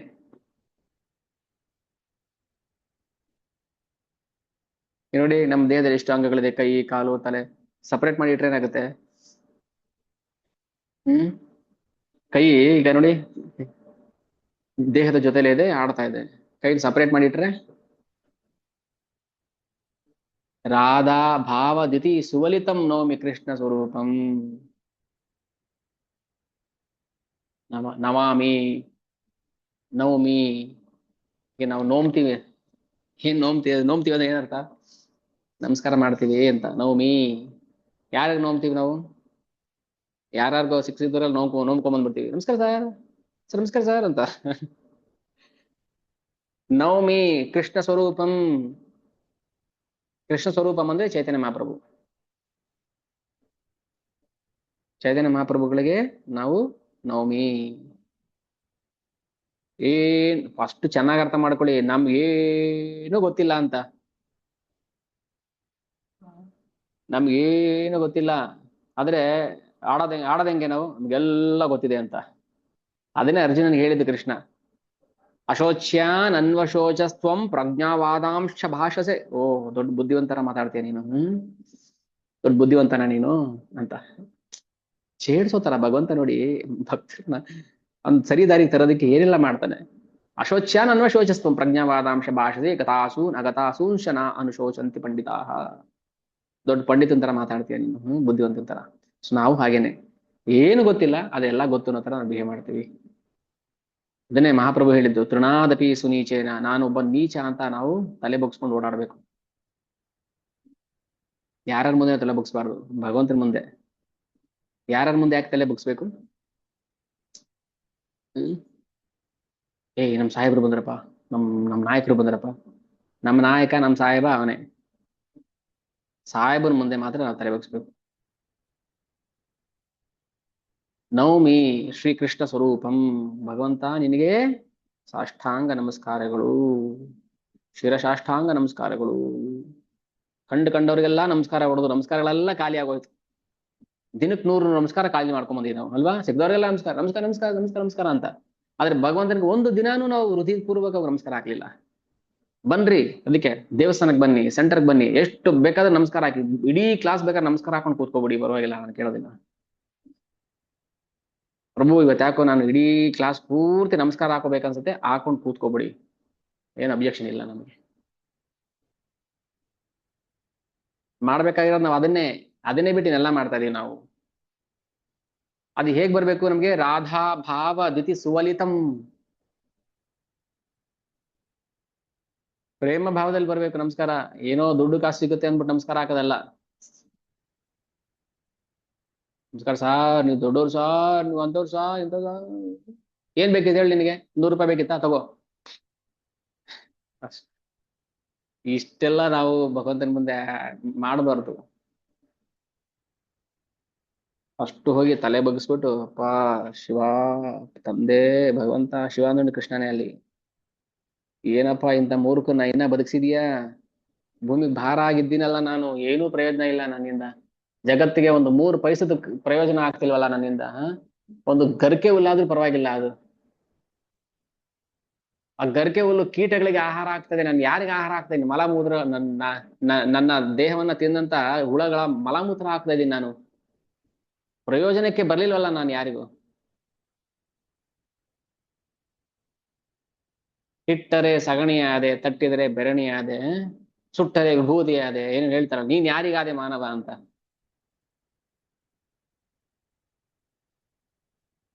ಎಷ್ಟು ವ್ಯರ್ಥವಾಗಿ ಕಳೆದಿದೀವಿ ನಾವು. ವ್ಯರ್ಥ, ವೇಸ್ಟ್.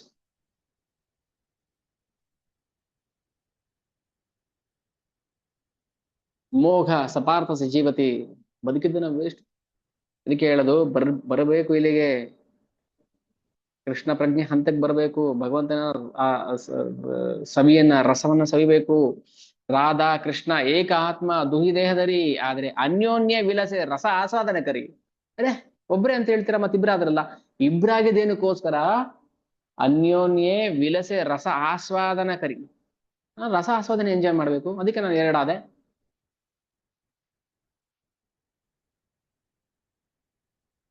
ಹ್ಮ್. ಯಾಕ್ರಿ ಎರಡೆರಡು ನಾವು ಎಂಜಾಯ್ ಮಾಡ್ಬೇಕು, ಎರಡೆರಡು ಮನೆ ಎಂಜಾಯ್ ಮಾಡ್ಬೇಕು, ನಾವು ಎರಡೆರಡು ಮೊಬೈಲು ಎಂಜಾಯ್ ಮಾಡ್ಬೇಕು, ಎಲ್ಲ ಎರಡೆರಡು. ಭಗವಂತ ಯಾಕೆ ಆಗ್ಬಾರ್ದು? ರಸ ಆಸ್ವಾದನೆ ಕರಿ, ಅದು ಅಲೌಕಿಕ ರಸ. ನಾವು ಮಾಡೋದು ಭೌತಿಕ ರಸ.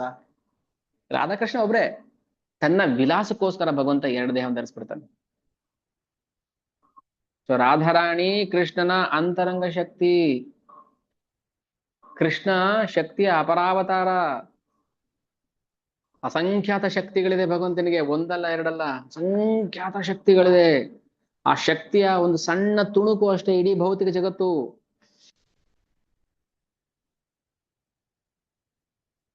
ಕೃಷ್ಣನ ಶಕ್ತಿಯ ಒಂದು ಸಣ್ಣ ತುಣುಕು ಇಡೀ ಭೌತಿಕ ಜಗತ್ತನ್ನು ಆವರಿಸ್ಕೊಂಡ್ಬಿಟ್ಟಿದೆ.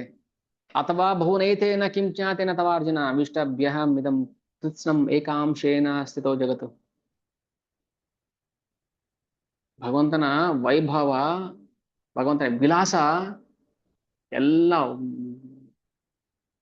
ಸಕಲ ಬ್ರಹ್ಮಾಂಡಗಳಿಗೂ ಹರಡ್ಬಿಟ್ಟಿದೆ. ನಾವು ಹಿಂದೂಗಳು, ನಾವು ಮುಸ್ಲಿಮ್ಸ್, ನಾವು ಕ್ರಿಶ್ಚಿಯನ್ಸ್, ನಾವು ಗೀತೆ ಓದಬಾರ್ದು, ಹುಟ್ಟಬಾರ್ದು, ನಾವು ಅದನ್ನ ಆ ಕಡೆ ತಿರುಗು ತಲೆ ಹಾಕಿ ಮಲಗಬಾರ್ದು ಅಂತ ಹೇಳ್ತೀವಿ ನಾವು. ಆದ್ರೆ ಭಗವಂತನ ವಿಲಾಸ ಇಡೀ ಬ್ರಹ್ಮಾಂಡಕ್ಕೆ ಹರಡ್ಬಿಡಿ. ಅದು ಒಂದ್ ಸಣ್ಣ ಸೂಕ್ಷ್ಮ, ಒಂದ್ ಸಣ್ಣ ಅಂಶ.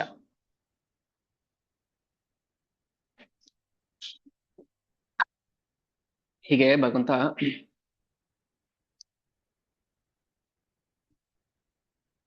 ಹ್ಮ್. ಸೊ ಅದಕ್ಕೋಸ್ಕರ ನಾವು ಸಾಪೇಕ್ಷ ದೃಷ್ಟಿಯಲ್ಲಿ ಅರ್ಥ ಮಾಡ್ಕೊಳ್ಳೋದು ಕಷ್ಟ. ಶಕ್ತ ಶಕ್ತಿ ಏನು ಸಂಬಂಧ ಇದೆ, ವ್ಯತ್ಯಾಸ ಇಲ್ಲ. ಶಕ್ತಿಗೂ ಶಕ್ತಿವಂತನಿಗೂ ಏನು ವ್ಯತ್ಯಾಸ ಇಲ್ಲ. ನಾವು ಸಾಪೇಕ್ಷ ದೃಷ್ಟಿಯಿಂದ ನೋಡಿದಾಗ ಅದು ವ್ಯತ್ಯಾಸ ತರ ಕಾಣಿಸುತ್ತೆ. ರಾಧಾ ಕೃಷ್ಣರಿಗೂ ಏನು ವ್ಯತ್ಯಾಸ ಇಲ್ಲ. ನಾವು ಇದು ರಾಧಾ ಇದು ಕೃಷ್ಣ ಅಂತ ನೋಡಿದ್ವಿ, ಅದಕ್ಕೆ ವ್ಯತ್ಯಾಸ ಆಗ್ತದೆ. ಸಾಪೇಕ್ಷ ಈ ಮಣ್ಣಿನ ಕಣ್ಣಿಂದ ನೋಡಿದ್ರೆ ಎಲ್ಲ ಭೇದ ಕಾಣಿಸುತ್ತೆ. ಒಂದೇ ನಾವು, ಆಕ್ಚುಲಿ ಒಂದೇ. ಒಬ್ನೇ ಸೂರ್ಯ ಹೇಗೆ ಬೇರೆ ಬೇರೆ ತರ ಕಾಣಿಸ್ತಾನೋ, ಹಾಗೆ ಸಾಪೇಕ್ಷ ದೃಷ್ಟಿಯಿಂದ ನೋಡಿದಾಗ ನಮ್ಗೆ ಬೇರೆ ಬೇರೆ ಬೇರೆ ಕಾಣಿಸ್ತಾರೆ ಅಷ್ಟೇ. ರಾಧಾ ಕೃಷ್ಣ ಏಕ ಆತ್ಮ ದ್ವಿ ದೇಹದರಿ. ಯಾಕೆ ದ್ವಿ ದೇಹದರಿ, ಎರಡು ದೇಹ ಧರಿಸಿದ್ರು? ಅನ್ಯೋನ್ಯ ವಿಲಸೆ ರಸ ಆಸ್ವಾದನ. ಇದೆಲ್ಲ ಮಾಯಾವಾದಿಗಳಿಗೆ, ಶೂನ್ಯವಾದಿಗಳಿಗೆ, ನಿರಾಕಾರವಾದಿಗಳಿಗೆ, ಡೋಂಗಿಗಳಿಗೆ,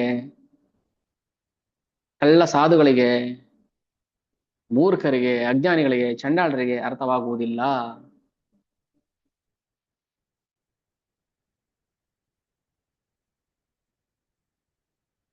ಮತ್ತೆ ಹೆಂಗಪ್ಪ ಅರ್ಥ ಮಾಡ್ಕೊಳ್ಳೋದು? ಮನುಷ್ಯನ್ ಆಗ್ಲೇ ಲೈಫ್ ಎಕ್ಸ್ಪೈರ್ ಆಗ್ತಾ ಇದೆಯಲ್ಲ, ವ್ಯಾಲಿಡಿಟಿ ಮುಗ್ದೋಗ್ತಾ ಇದೆ. ಬೇಗ ರೀಚಾರ್ಜ್ ಮಾಡ್ಕೋಬೇಕು ಇವಾಗ ನಾವು, ಇಲ್ಲಾಂದ್ರೆ ಸರ್ವಿಸ್ ಡಿಬಾರ್ ಆಗುತ್ತೆ.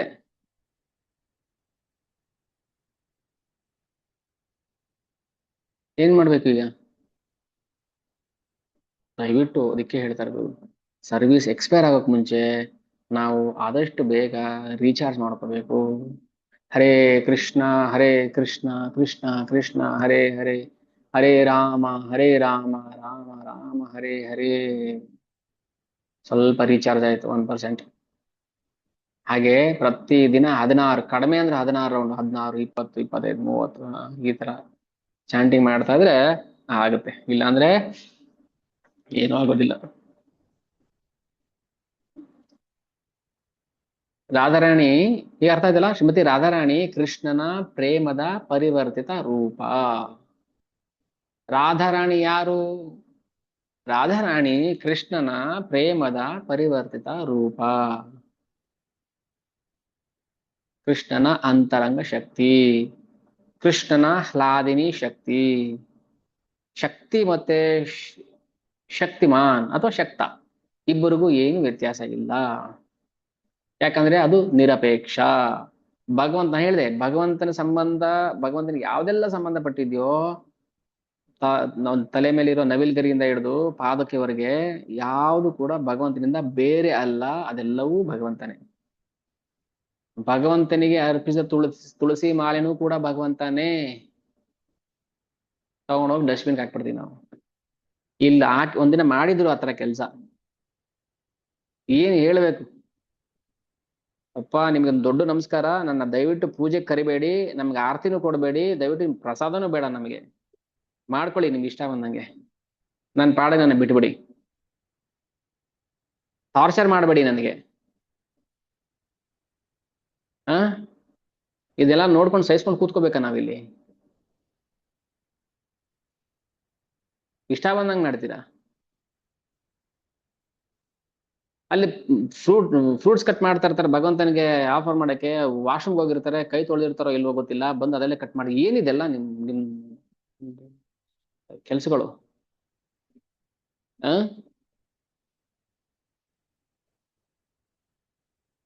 ಹಿಂಗ ಮಾಡೋದು ಭಗವಂತನ ಸೇವೆ?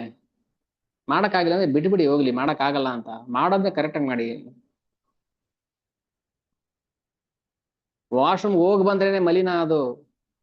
ನೀವು ಹೋಗಿ ಮಾಡ್ತೀರಾ ಬಿಡ್ತೀರಾ, ಹಂಗೆ ಬಂದ್ರು ಅದು ಮಲಿನ ಆದ್ವಿ ಅಂತ ಅರ್ಥ.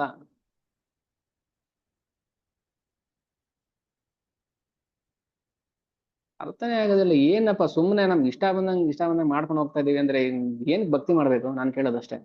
ಮುಂಚೆ ಹೆಂಗಿದ್ರೆ ಹಂಗೆ ಇದ್ಕೊಂಡು ಆರಾಮಾಗಿ ಪಿಕ್ಚರ್ ಗಿಚ್ಚರ್ ನೋಡ್ಕೊಂಡು ಬರ್ತಾ ದಾರಿಲಿ ಡಾಬಾದಲ್ಲಿ ಊಟ ಮಾಡ್ಕೊಂಡು ಬಂದ್ ಮನೇಲಿ ಮಲ್ಕೊಂಡ್ರಾಗಲ್ವಾ?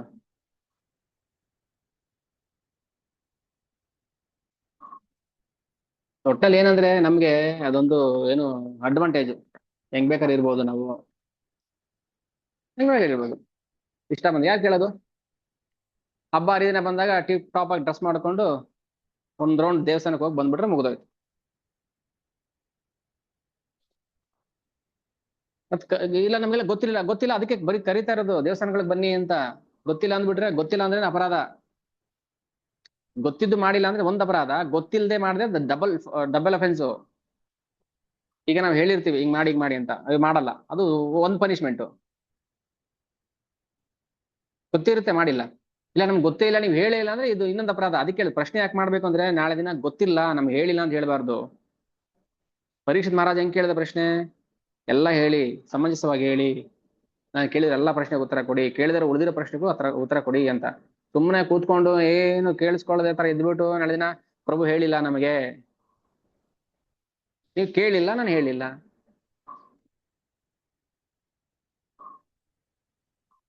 ಅಲ್ಲಿ ಒನ್ ವೇ ಬೋರ್ಡ್ ಹಾಕಿದ್ರೆ ತಾನೆ, ಯಾಕೆ ನೋಡಿಲ್ಲ ನೀವು?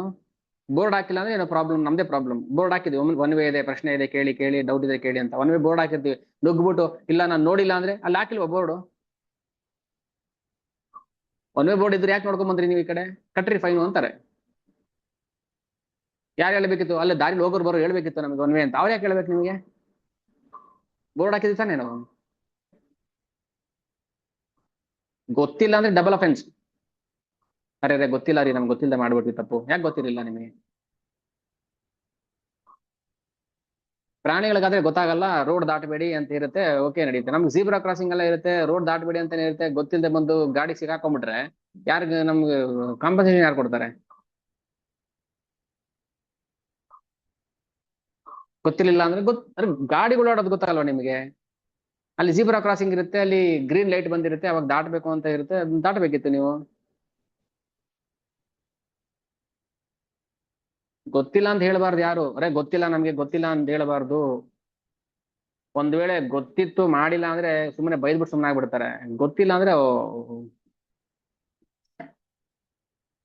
ಗೊತ್ತು ಮಾಡ್ಕೊಳಕ್ಕೆ ತಾನೇ ಕರಿತಾ ಇರೋದು. ಕ್ಲಾಸ್ಗೆ ಬನ್ನಿ, ದೇವಸ್ಥಾನಕ್ಕೆ ಬನ್ನಿ, ಯಾತ್ರೆಗೆ ಬನ್ನಿ, ಭಕ್ತರ ಸೇವೆ ಮಾಡಿ, ಅದ್ ಮಾಡಿ ಇದ್ ಮಾಡಿ ಅಂತ. ಗೊತ್ತಿಲ್ಲ ಗೊತ್ತಿಲ್ಲ. ಓ, ಊಟ ಮಾಡೋದು ಗೊತ್ತಿಲ್ಲ, ನಿದ್ದೆ ಮಾಡೋದು ಗೊತ್ತಿಲ್ಲ, ಸಂಸಾರ ಮಾಡೋದು ಗೊತ್ತಿಲ್ಲ, ಏನೂ ಗೊತ್ತಿಲ್ಲ ನಮಗೆ. ಅವೆಲ್ಲ ಚೆನ್ನಾಗಿ ಗೊತ್ತಿರುತ್ತೆ. ಇದು ಮಾತ್ರ ಗೊತ್ತಿಲ್ಲ. ಗೊತ್ತಿಲ್ಲ ಪ್ರಭುಜಿ, ನಮ್ಗೆ ಗೊತ್ತಿಲ್ಲ ಗೊತ್ತಿಲ್ಲ.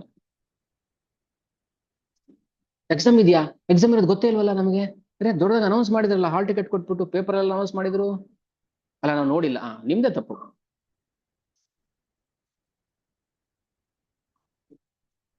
ಲಾದಿನಿ ಕರಾಯ ಕೃಷ್ಣೆ ಆನಂದಾಸ್ವಾದನ, ಲಾದಿನೀರ ದ್ವಾರ ಕರೆ ಭಕ್ತರ ಪೋಷಣ. ಏನು ಹ್ಲಾದಿನಿ ಶಕ್ತಿ ಅಂದ್ರೆ ಶ್ರೀಮತಿ ರಾಧಾರಾಣಿ ಭಗವಂತನ ಅದಕ್ಕೆ ಬರ್ಕೋಬೇಕು ಅಂತ ಹೇಳೋದು. ಬರ್ಕೊಳಕ್ ಗೊತ್ತಿಲ್ವಾ? ಬರ್ಕೋಪ ಅದೇನು ಹೇಳ್ತಾರೆ ಅಂತ ಹೇಳ್ಬೇಕು.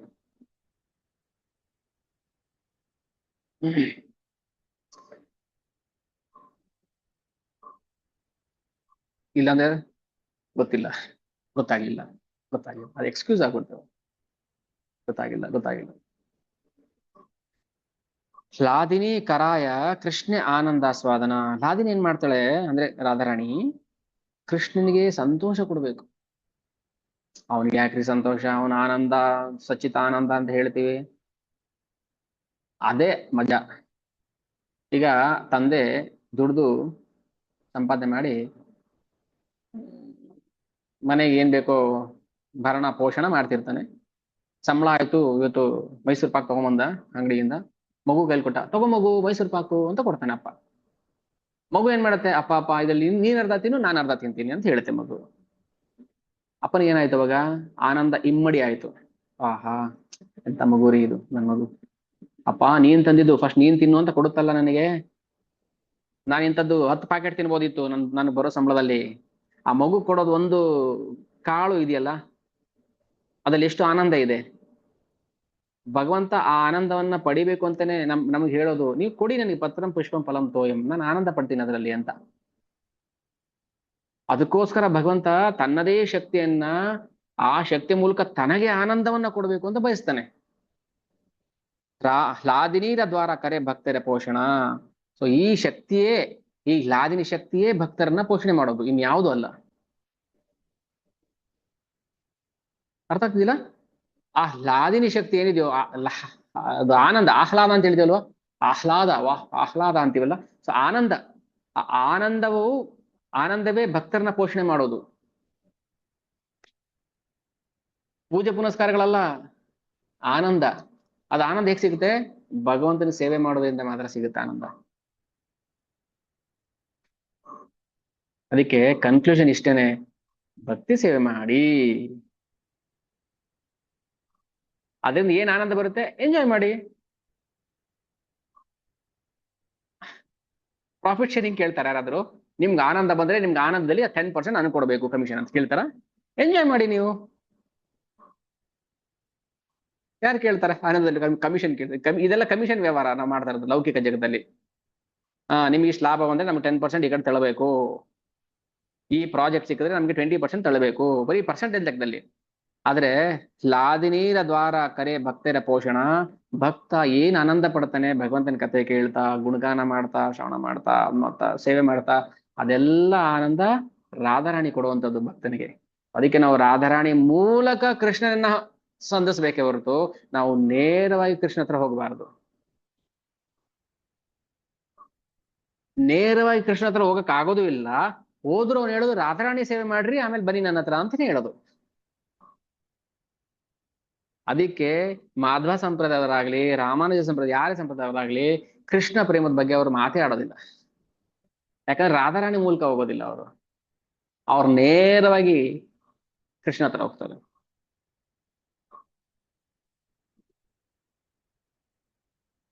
ಅದಕ್ಕೆ ಈ ಆನಂದ ಅವ್ರಿಗೆ ಬರೋದಿಲ್ಲ. ತತ್ವ ಇದೆ, ತತ್ವ ಹೇಳ್ತಾರೆ, ಫಿಲಾಸಫಿ ಹೇಳ್ತಾರೆ, ಎಲ್ಲ ಇದೆ, ಆದ್ರೆ ಆ ರಸ ಇದೆಯಲ್ಲ, ಆ ರಸ. ಹ್ಮ್. ಸೊ ರಾಧಾರಾಣಿ ಮೂಲಕ ನಾವು ಭಗವಂತನನ್ನ ಸೇವೆ ಮಾಡ್ಬೇಕು, ಪ್ರೇಮ ಸೇವೆ ಮಾಡ್ಬೇಕು. ಅವನ್ನ ಮಾತಾಡಿಸಿ, ನೀರ್ ಕೊಡ್ಬೇಕಾದ್ರೆ ಒಂದು ಗ್ಲಾಸ್, ಕೃಷ್ಣ ಇವತ್ತು ನೀರು ಸ್ವಲ್ಪ ಬಿಸಿ ಮಾಡಿಕೊಟ್ಟಿದ್ದೀನಿ, ಚಳಿ ಇದೆ, ಸ್ವಲ್ಪ ನೋಡ್ಕೊಂಡು ಕುಡಿ, ಸ್ವಲ್ಪ ತುಂಬಾ ಬಿಸಿ ಇದ್ರೆ ಆರನಲ್ಲಿ ಕುಡಿ, ತುಂಬಾ ಚಳಿ ಕೋಲ್ಡ್ ಇದ್ರೆ ಕುಡಿಬೇಡ, ಹಂಗೆ ಇಟ್ಟಿದ್ದು, ನಾನು ಸ್ವಲ್ಪ ಅದಕ್ಕೆ ಬಿಸಿನೀರು ಹಾಕೊಡ್ತೀನಿ, ಮಿಕ್ಸ್ ಮಾಡ್ಕೊಡ್ತೀನಿ. ನೀರ್ ಕುಡಿದ್ಮೇಲೆ ನೀರ್ ಹೇಗಿತ್ತು? ಸಪ್ಪೆ ಸಪ್ಪೆ ಅಲ್ವಾ ಇವತ್ತು? ಕಾವೇರಿ ನೀರು ಬಂದಿರಲಿಲ್ಲ ಕೃಷ್ಣ ಇವತ್ತು. ಅದಕ್ಕೆ ಯಾವ್ದೋ ಫಿಲ್ಟರ್ ಬೇರೆ ನೀರ್ ತಂದು ಕೊಟ್ಟಿದ್ದೀನಿ. ಎಷ್ಟು ಚೆನ್ನಾಗಿರುತ್ತೆ ಅವನ ಹತ್ರ ಮಾತಾಡ್ತಾ ಇದ್ರೆ. ಹೇಳ್ಕೊಡ್ಬೇಕಾ ನಾವು? ಹ್ಮ್. ವಾಟ್ಸಪ್ ಫೇಸ್ಬುಕ್ ಅಲ್ಲಿ ಮಾತಾಡಲ್ವಾ? ಹ್ಮ್. ಹೆಂಗಿರುತ್ತೆ? Hi dude, hi dear, hi darling, dash dash dash. Krishna ಹತ್ರ ಮಾತಾಡ್ಬೇಕಾದ್ರೆ ಬರೋದೇ ಇಲ್ಲ ಅದು ನಮಗೆ. ಏನೋ ಕೆನ್ನೆ ತಟ್ಕೊಂಡು ಹಿಂಗೆಲ್ಲ ಮಾಡ್ಕೊಂಡು ಬಂದ್ಬಿಡ್ತೀವಿ. ಅವನ ಹತ್ರ ಮಾತಾಡಿ ಅದೇ ತರ. ಹಾಯ್ ಡ್ಯೂಡ್, ಹೇಗಿದೆಯಾ ಇವತ್ತು? ಅಮ್ಮ ಬೆಣ್ಣೆ ಕೊಡ್ಲಿಲ್ವಾ ಇವತ್ತು? ಬಾ ನಮ್ಮ ಮನೆ ಕೊಡ್ತೀನಿ. ಆದ್ರೆ ಒಂದು ಪ್ರಾಬ್ಲಮ್ ಏನಂದ್ರೆ ನಂದಿನಿ ಬೆಣ್ಣೆ, ಪ್ಯೂರ್ ದೇಸಿ ಬೆಣ್ಣೆ ಇಲ್ಲ, ಹುಡುಕ್ತೆ ಸಿಕ್ಕಿಲ್ಲ. ದೇಸಿ ಹಸುನೇ ಇಲ್ಲ. ಏನ್ ಮಾಡಿ ನಾನು ನಂದಿನಿ ಅಂತ ತಗೊಂಬಂದಿದ್ದೀನಿ. ತಿಂತ್ಯಾ? ಕೊಡು, ತಿಂತೀನಿ. ನಾವು ಭಗವಂತನ ಏನೇ ಕೊಟ್ರು ತಿಂತಾನೆ. ಆದ್ರೆ ಪ್ರೀತಿಯಿಂದ ಕೊಡ್ಬೇಕಷ್ಟೇ. ಪ್ರೀತಿಯಿಂದ ಮಾತಾಡ್ಸ್ಬೇಕು. ನನ್ ಮಗ ಅನ್ಕೊಂಡ್ ಮಾತಾಡ್ಸಿ. ಮೋರಾ ಪುತ್ರ, ಮೋರಾ ಸಖ, ಮೋರಾ ಪ್ರಾಣಪತಿ. ನನ್ನ ಗಂಡ, ನನ್ನ ಸ್ನೇಹಿತ.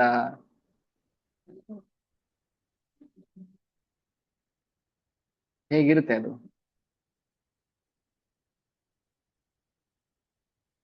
ಅದಕ್ಕೆ ನಾವು ಆ ಒಂದು ಪರಂಪರೆಗೆ ಸೇರ್ಬೇಕು. ಅಲ್ಲಿ ಏನ್ ಹೇಳ್ತಾರೆ ಅದನ್ನ ಫಾಲೋ ಮಾಡ್ಬೇಕು. ಒಂದು ಲೈಫ್ ಅಷ್ಟೇನೆ. ಇದೊಂದು ಲೈಫ್. ನಾವು ಒಂದು ಕಷ್ಟಪಟ್ರೆ. ಹ್ಮ್. ಅಪ್ಪ ಹೇಳ್ದ ಮಗನಿಗೆ, ಏನಾದ್ರೂ ಮಾಡ ಒಂದ್ 35 ಮಾರ್ಕ್ಸ್ ತಗೊಂಡ್ಬಿಡಪ್ಪ, ನನ್ ಮರ್ಯಾದೆ ಉಳ್ಸು. ನೀನ್ 100ಕ್ಕೆ 100 ತಗೋ ಅಂತ ಹೇಳ್ತಾ ಇಲ್ಲ ನಾನು. 35 ತಗೊಂಡ್ ಪಾಸ್ ಆಗಿ ಏನೋ ದಾಟ್ ಬಿಡು ಹೋಗ್ಲಿ 10ನೇ ಕ್ಲಾಸ್ ಅಂತ ಹೇಳಲ್ವಾ? ನಾವು 100ಕ್ಕೆ 100 ತಗೊಳ್ಳೋಂತ ಸ್ಟೂಡೆಂಟ್ಸ್ ಅಲ್ಲ ನಾವು. 35 ಆದ್ರೂ ಏನಾದ್ರೂ ಮಾಡಿ ಕಷ್ಟಪಟ್ಟು ಏನೋ ಮಾಡಿ ಮಾಡಿ ಮಾಡಿ ಮಾಡಿ ಕಾಪಿ ಹೊಡೆದು, ಇಲ್ಲಿ ಕಾಪಿ ಹೊಡಿಬಹುದು, ಏನ್ ತೊಂದ್ರೆ ಇಲ್ಲ. ಕ್ರಿಶ್ಚಿಯನ್ ಎಕ್ಸಾಮ್ ಯಾರನ್ನ ಕಾಪಿ ಹೊಡಿಬೇಕು ನೋಡ್ಕೊಂಡು ಹೊಡಿಬೇಕು ಅಷ್ಟೇನೆ. ಫೇಲ್ ಆಗೋರ್ನೆಲ್ಲ ಕಾಪಿ ಮಾಡ್ಬೇಕಾಗಿರೋದು ನಾವು. ಎದ್ದೆದ್ ಆಚರಿಸಿ ಶ್ರೇಷ್ಠ. ಆ ಭಕ್ತ ಮಾಡ್ತಾ ಇದಾರೆ, 14 ಚಾಂಟಿಂಗ್ ಮಾಡಿದ್ರೆ ನಾನು ಮಾಡ್ತೀನಿ. ಹಾ, ಅವ್ರು ಧೋತಿ ಕುರ್ತಾ ಹಾಕ್ತಾರೆ, ನಾನು ಹಾಕ್ತೀನಿ. ಹಾ, ಅವ್ರು ತಿಲ್ಕ ಹಚ್ಚಿದ್ರೆ ನಾನು ಹಚ್ತೀನಿ. ಅವ್ನು ಕುಡಿತಾನೆ, ನಾನು ಕುಡಿತೀನಿ. ಅವನು ಇದು ಮಾಡ್ತಾನೆ, ಅದು ನಾನು ಮಾಡ್ತೀನಿ. ಅವ್ನು ಮಾಂಸ ತಿಂತಾನೆ, ನಾನು ತಿಂತೀನಿ. ಅದಲ್ಲ, ಅದು ಫೇಲ್ ಆಗ್ಬಿಡ್ತೀವಿ ನಾವು. ಸ್ಪಷ್ಟವಾಗಿ ಹೇಳ್ತಾನೆ ಕೃಷ್ಣ, ಯದ್ಯದ್ ಆಚರತಿ ಶ್ರೇಷ್ಠ. ಶ್ರೇಷ್ಠರಾದವರು ಹೇಗೆ ಆಚರಣೆ ಮಾಡ್ತಾರೋ ಹಾಗೆ ನಾವು ಮಾಡ್ಬೇಕು. ತತ್ತದ್ ದೇವೇತರೋ ಜನ ಸ ಯತ್ ಪ್ರಮಾಣಂ ಕುರುತೆ.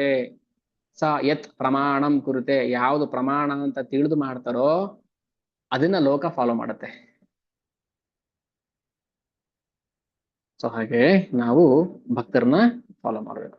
ಅವ್ರು ಮಾಡ್ತಾರೆ, ನಾವು ಮಾಡ್ಬೇಕಷ್ಟೇ. ಅವ್ರು ಹೇಳಿದ್ರೆ ನಾವು ಮಾಡ್ತಾ ಇದೀವಿ. ಗೊತ್ತಿಲ್ಲ ಅದೇನ್ ರಿಸಲ್ಟ್ ಬರುತ್ತೆ ಅಂತ. ಅವ್ರು ಭಕ್ತರು ಹೇಳಿದರೆ ನಾವು ಮಾಡ್ತಾ ಇದೀವಿ ಇಷ್ಟೇ. ಇದನ್ನೇ ಪ್ರಚಾರ ಅಂತ ಹೇಳುದು. ಇದನ್ನೇ ಪರಂಪರೆ ಅಂತ ನಾವು ಹೇಳೋದು. ಹೊಸದಾಗಿ ನಾವೇನು ಸೃಷ್ಟಿ ಮಾಡೋ ಅವಶ್ಯಕತೆ ಇಲ್ಲ. ಎಲ್ಲ ಆಲ್ರೆಡಿ ಇದೆ, ಅದನ್ನ ಫಾಲೋ ಮಾಡ್ಬೇಕಷ್ಟೇ. ಓಕೆ, ಸೊ ಇಲ್ಲಿಗೆ ನಿಲ್ಸೋಣ. ಏನಾದ್ರು ಇನ್ನೊಂದು ಕ್ಲಾಸ್ ಮಾಡಿ ನೆಕ್ಸ್ಟ್ ಚಾಪ್ಟರ್ ಹೋಗೋಣ. ತುಂಬಾನೇ ಇದೆ ಇದರಲ್ಲಿ. ಇಷ್ಟೊಂದು ಇಲ್ಲೇ ನಿಂತಿದೀವಿ ಇನ್ನ. ಅದೇ ಹೇಳದಲ್ಲ, ಮುಂದಕ್ಕೆ ಹೋಗಕ್ಕೆ ಬಿಡ್ತಾ ಇಲ್ಲ. ನಮ್ ತಪ್ಪಲ್ಲ ಅದು. ಓಕೆ, ಏನಾದ್ರು ಪ್ರಶ್ನೆ ಹೇಳಿದ್ರಿ ಕೇಳಿ. ಚರ್ಚೆ ಮಾಡೋಕೆ ವಿಷಯ ಆಗಿದ್ರೆ ಕೇಳ್ಬೋದು.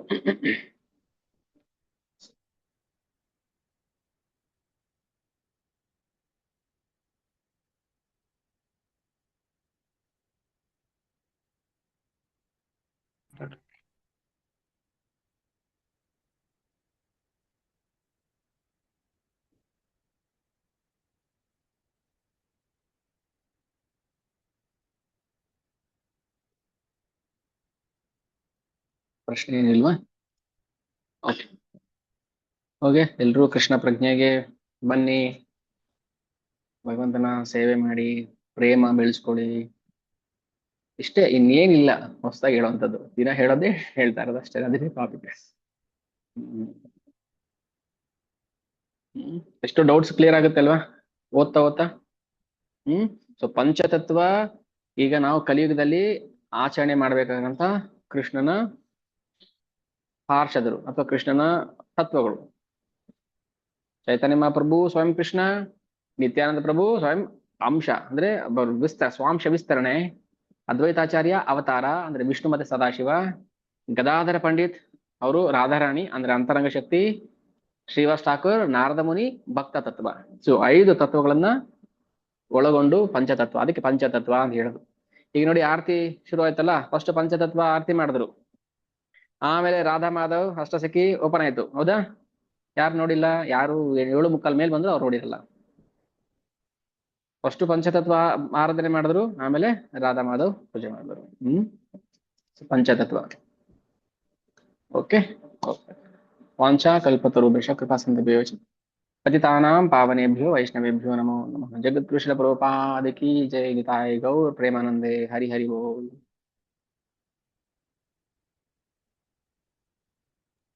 हरे कृष्णा प्रभु जी। हरे कृष्ण.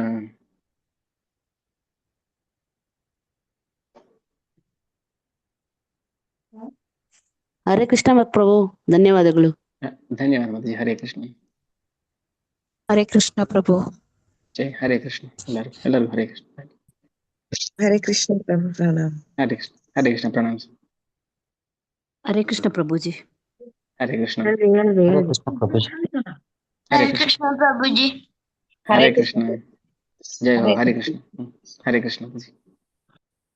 हरे कृष्ण प्रभु. हरे कृष्ण प्रभु ji. Thank you. Hare Krishna Prabhu.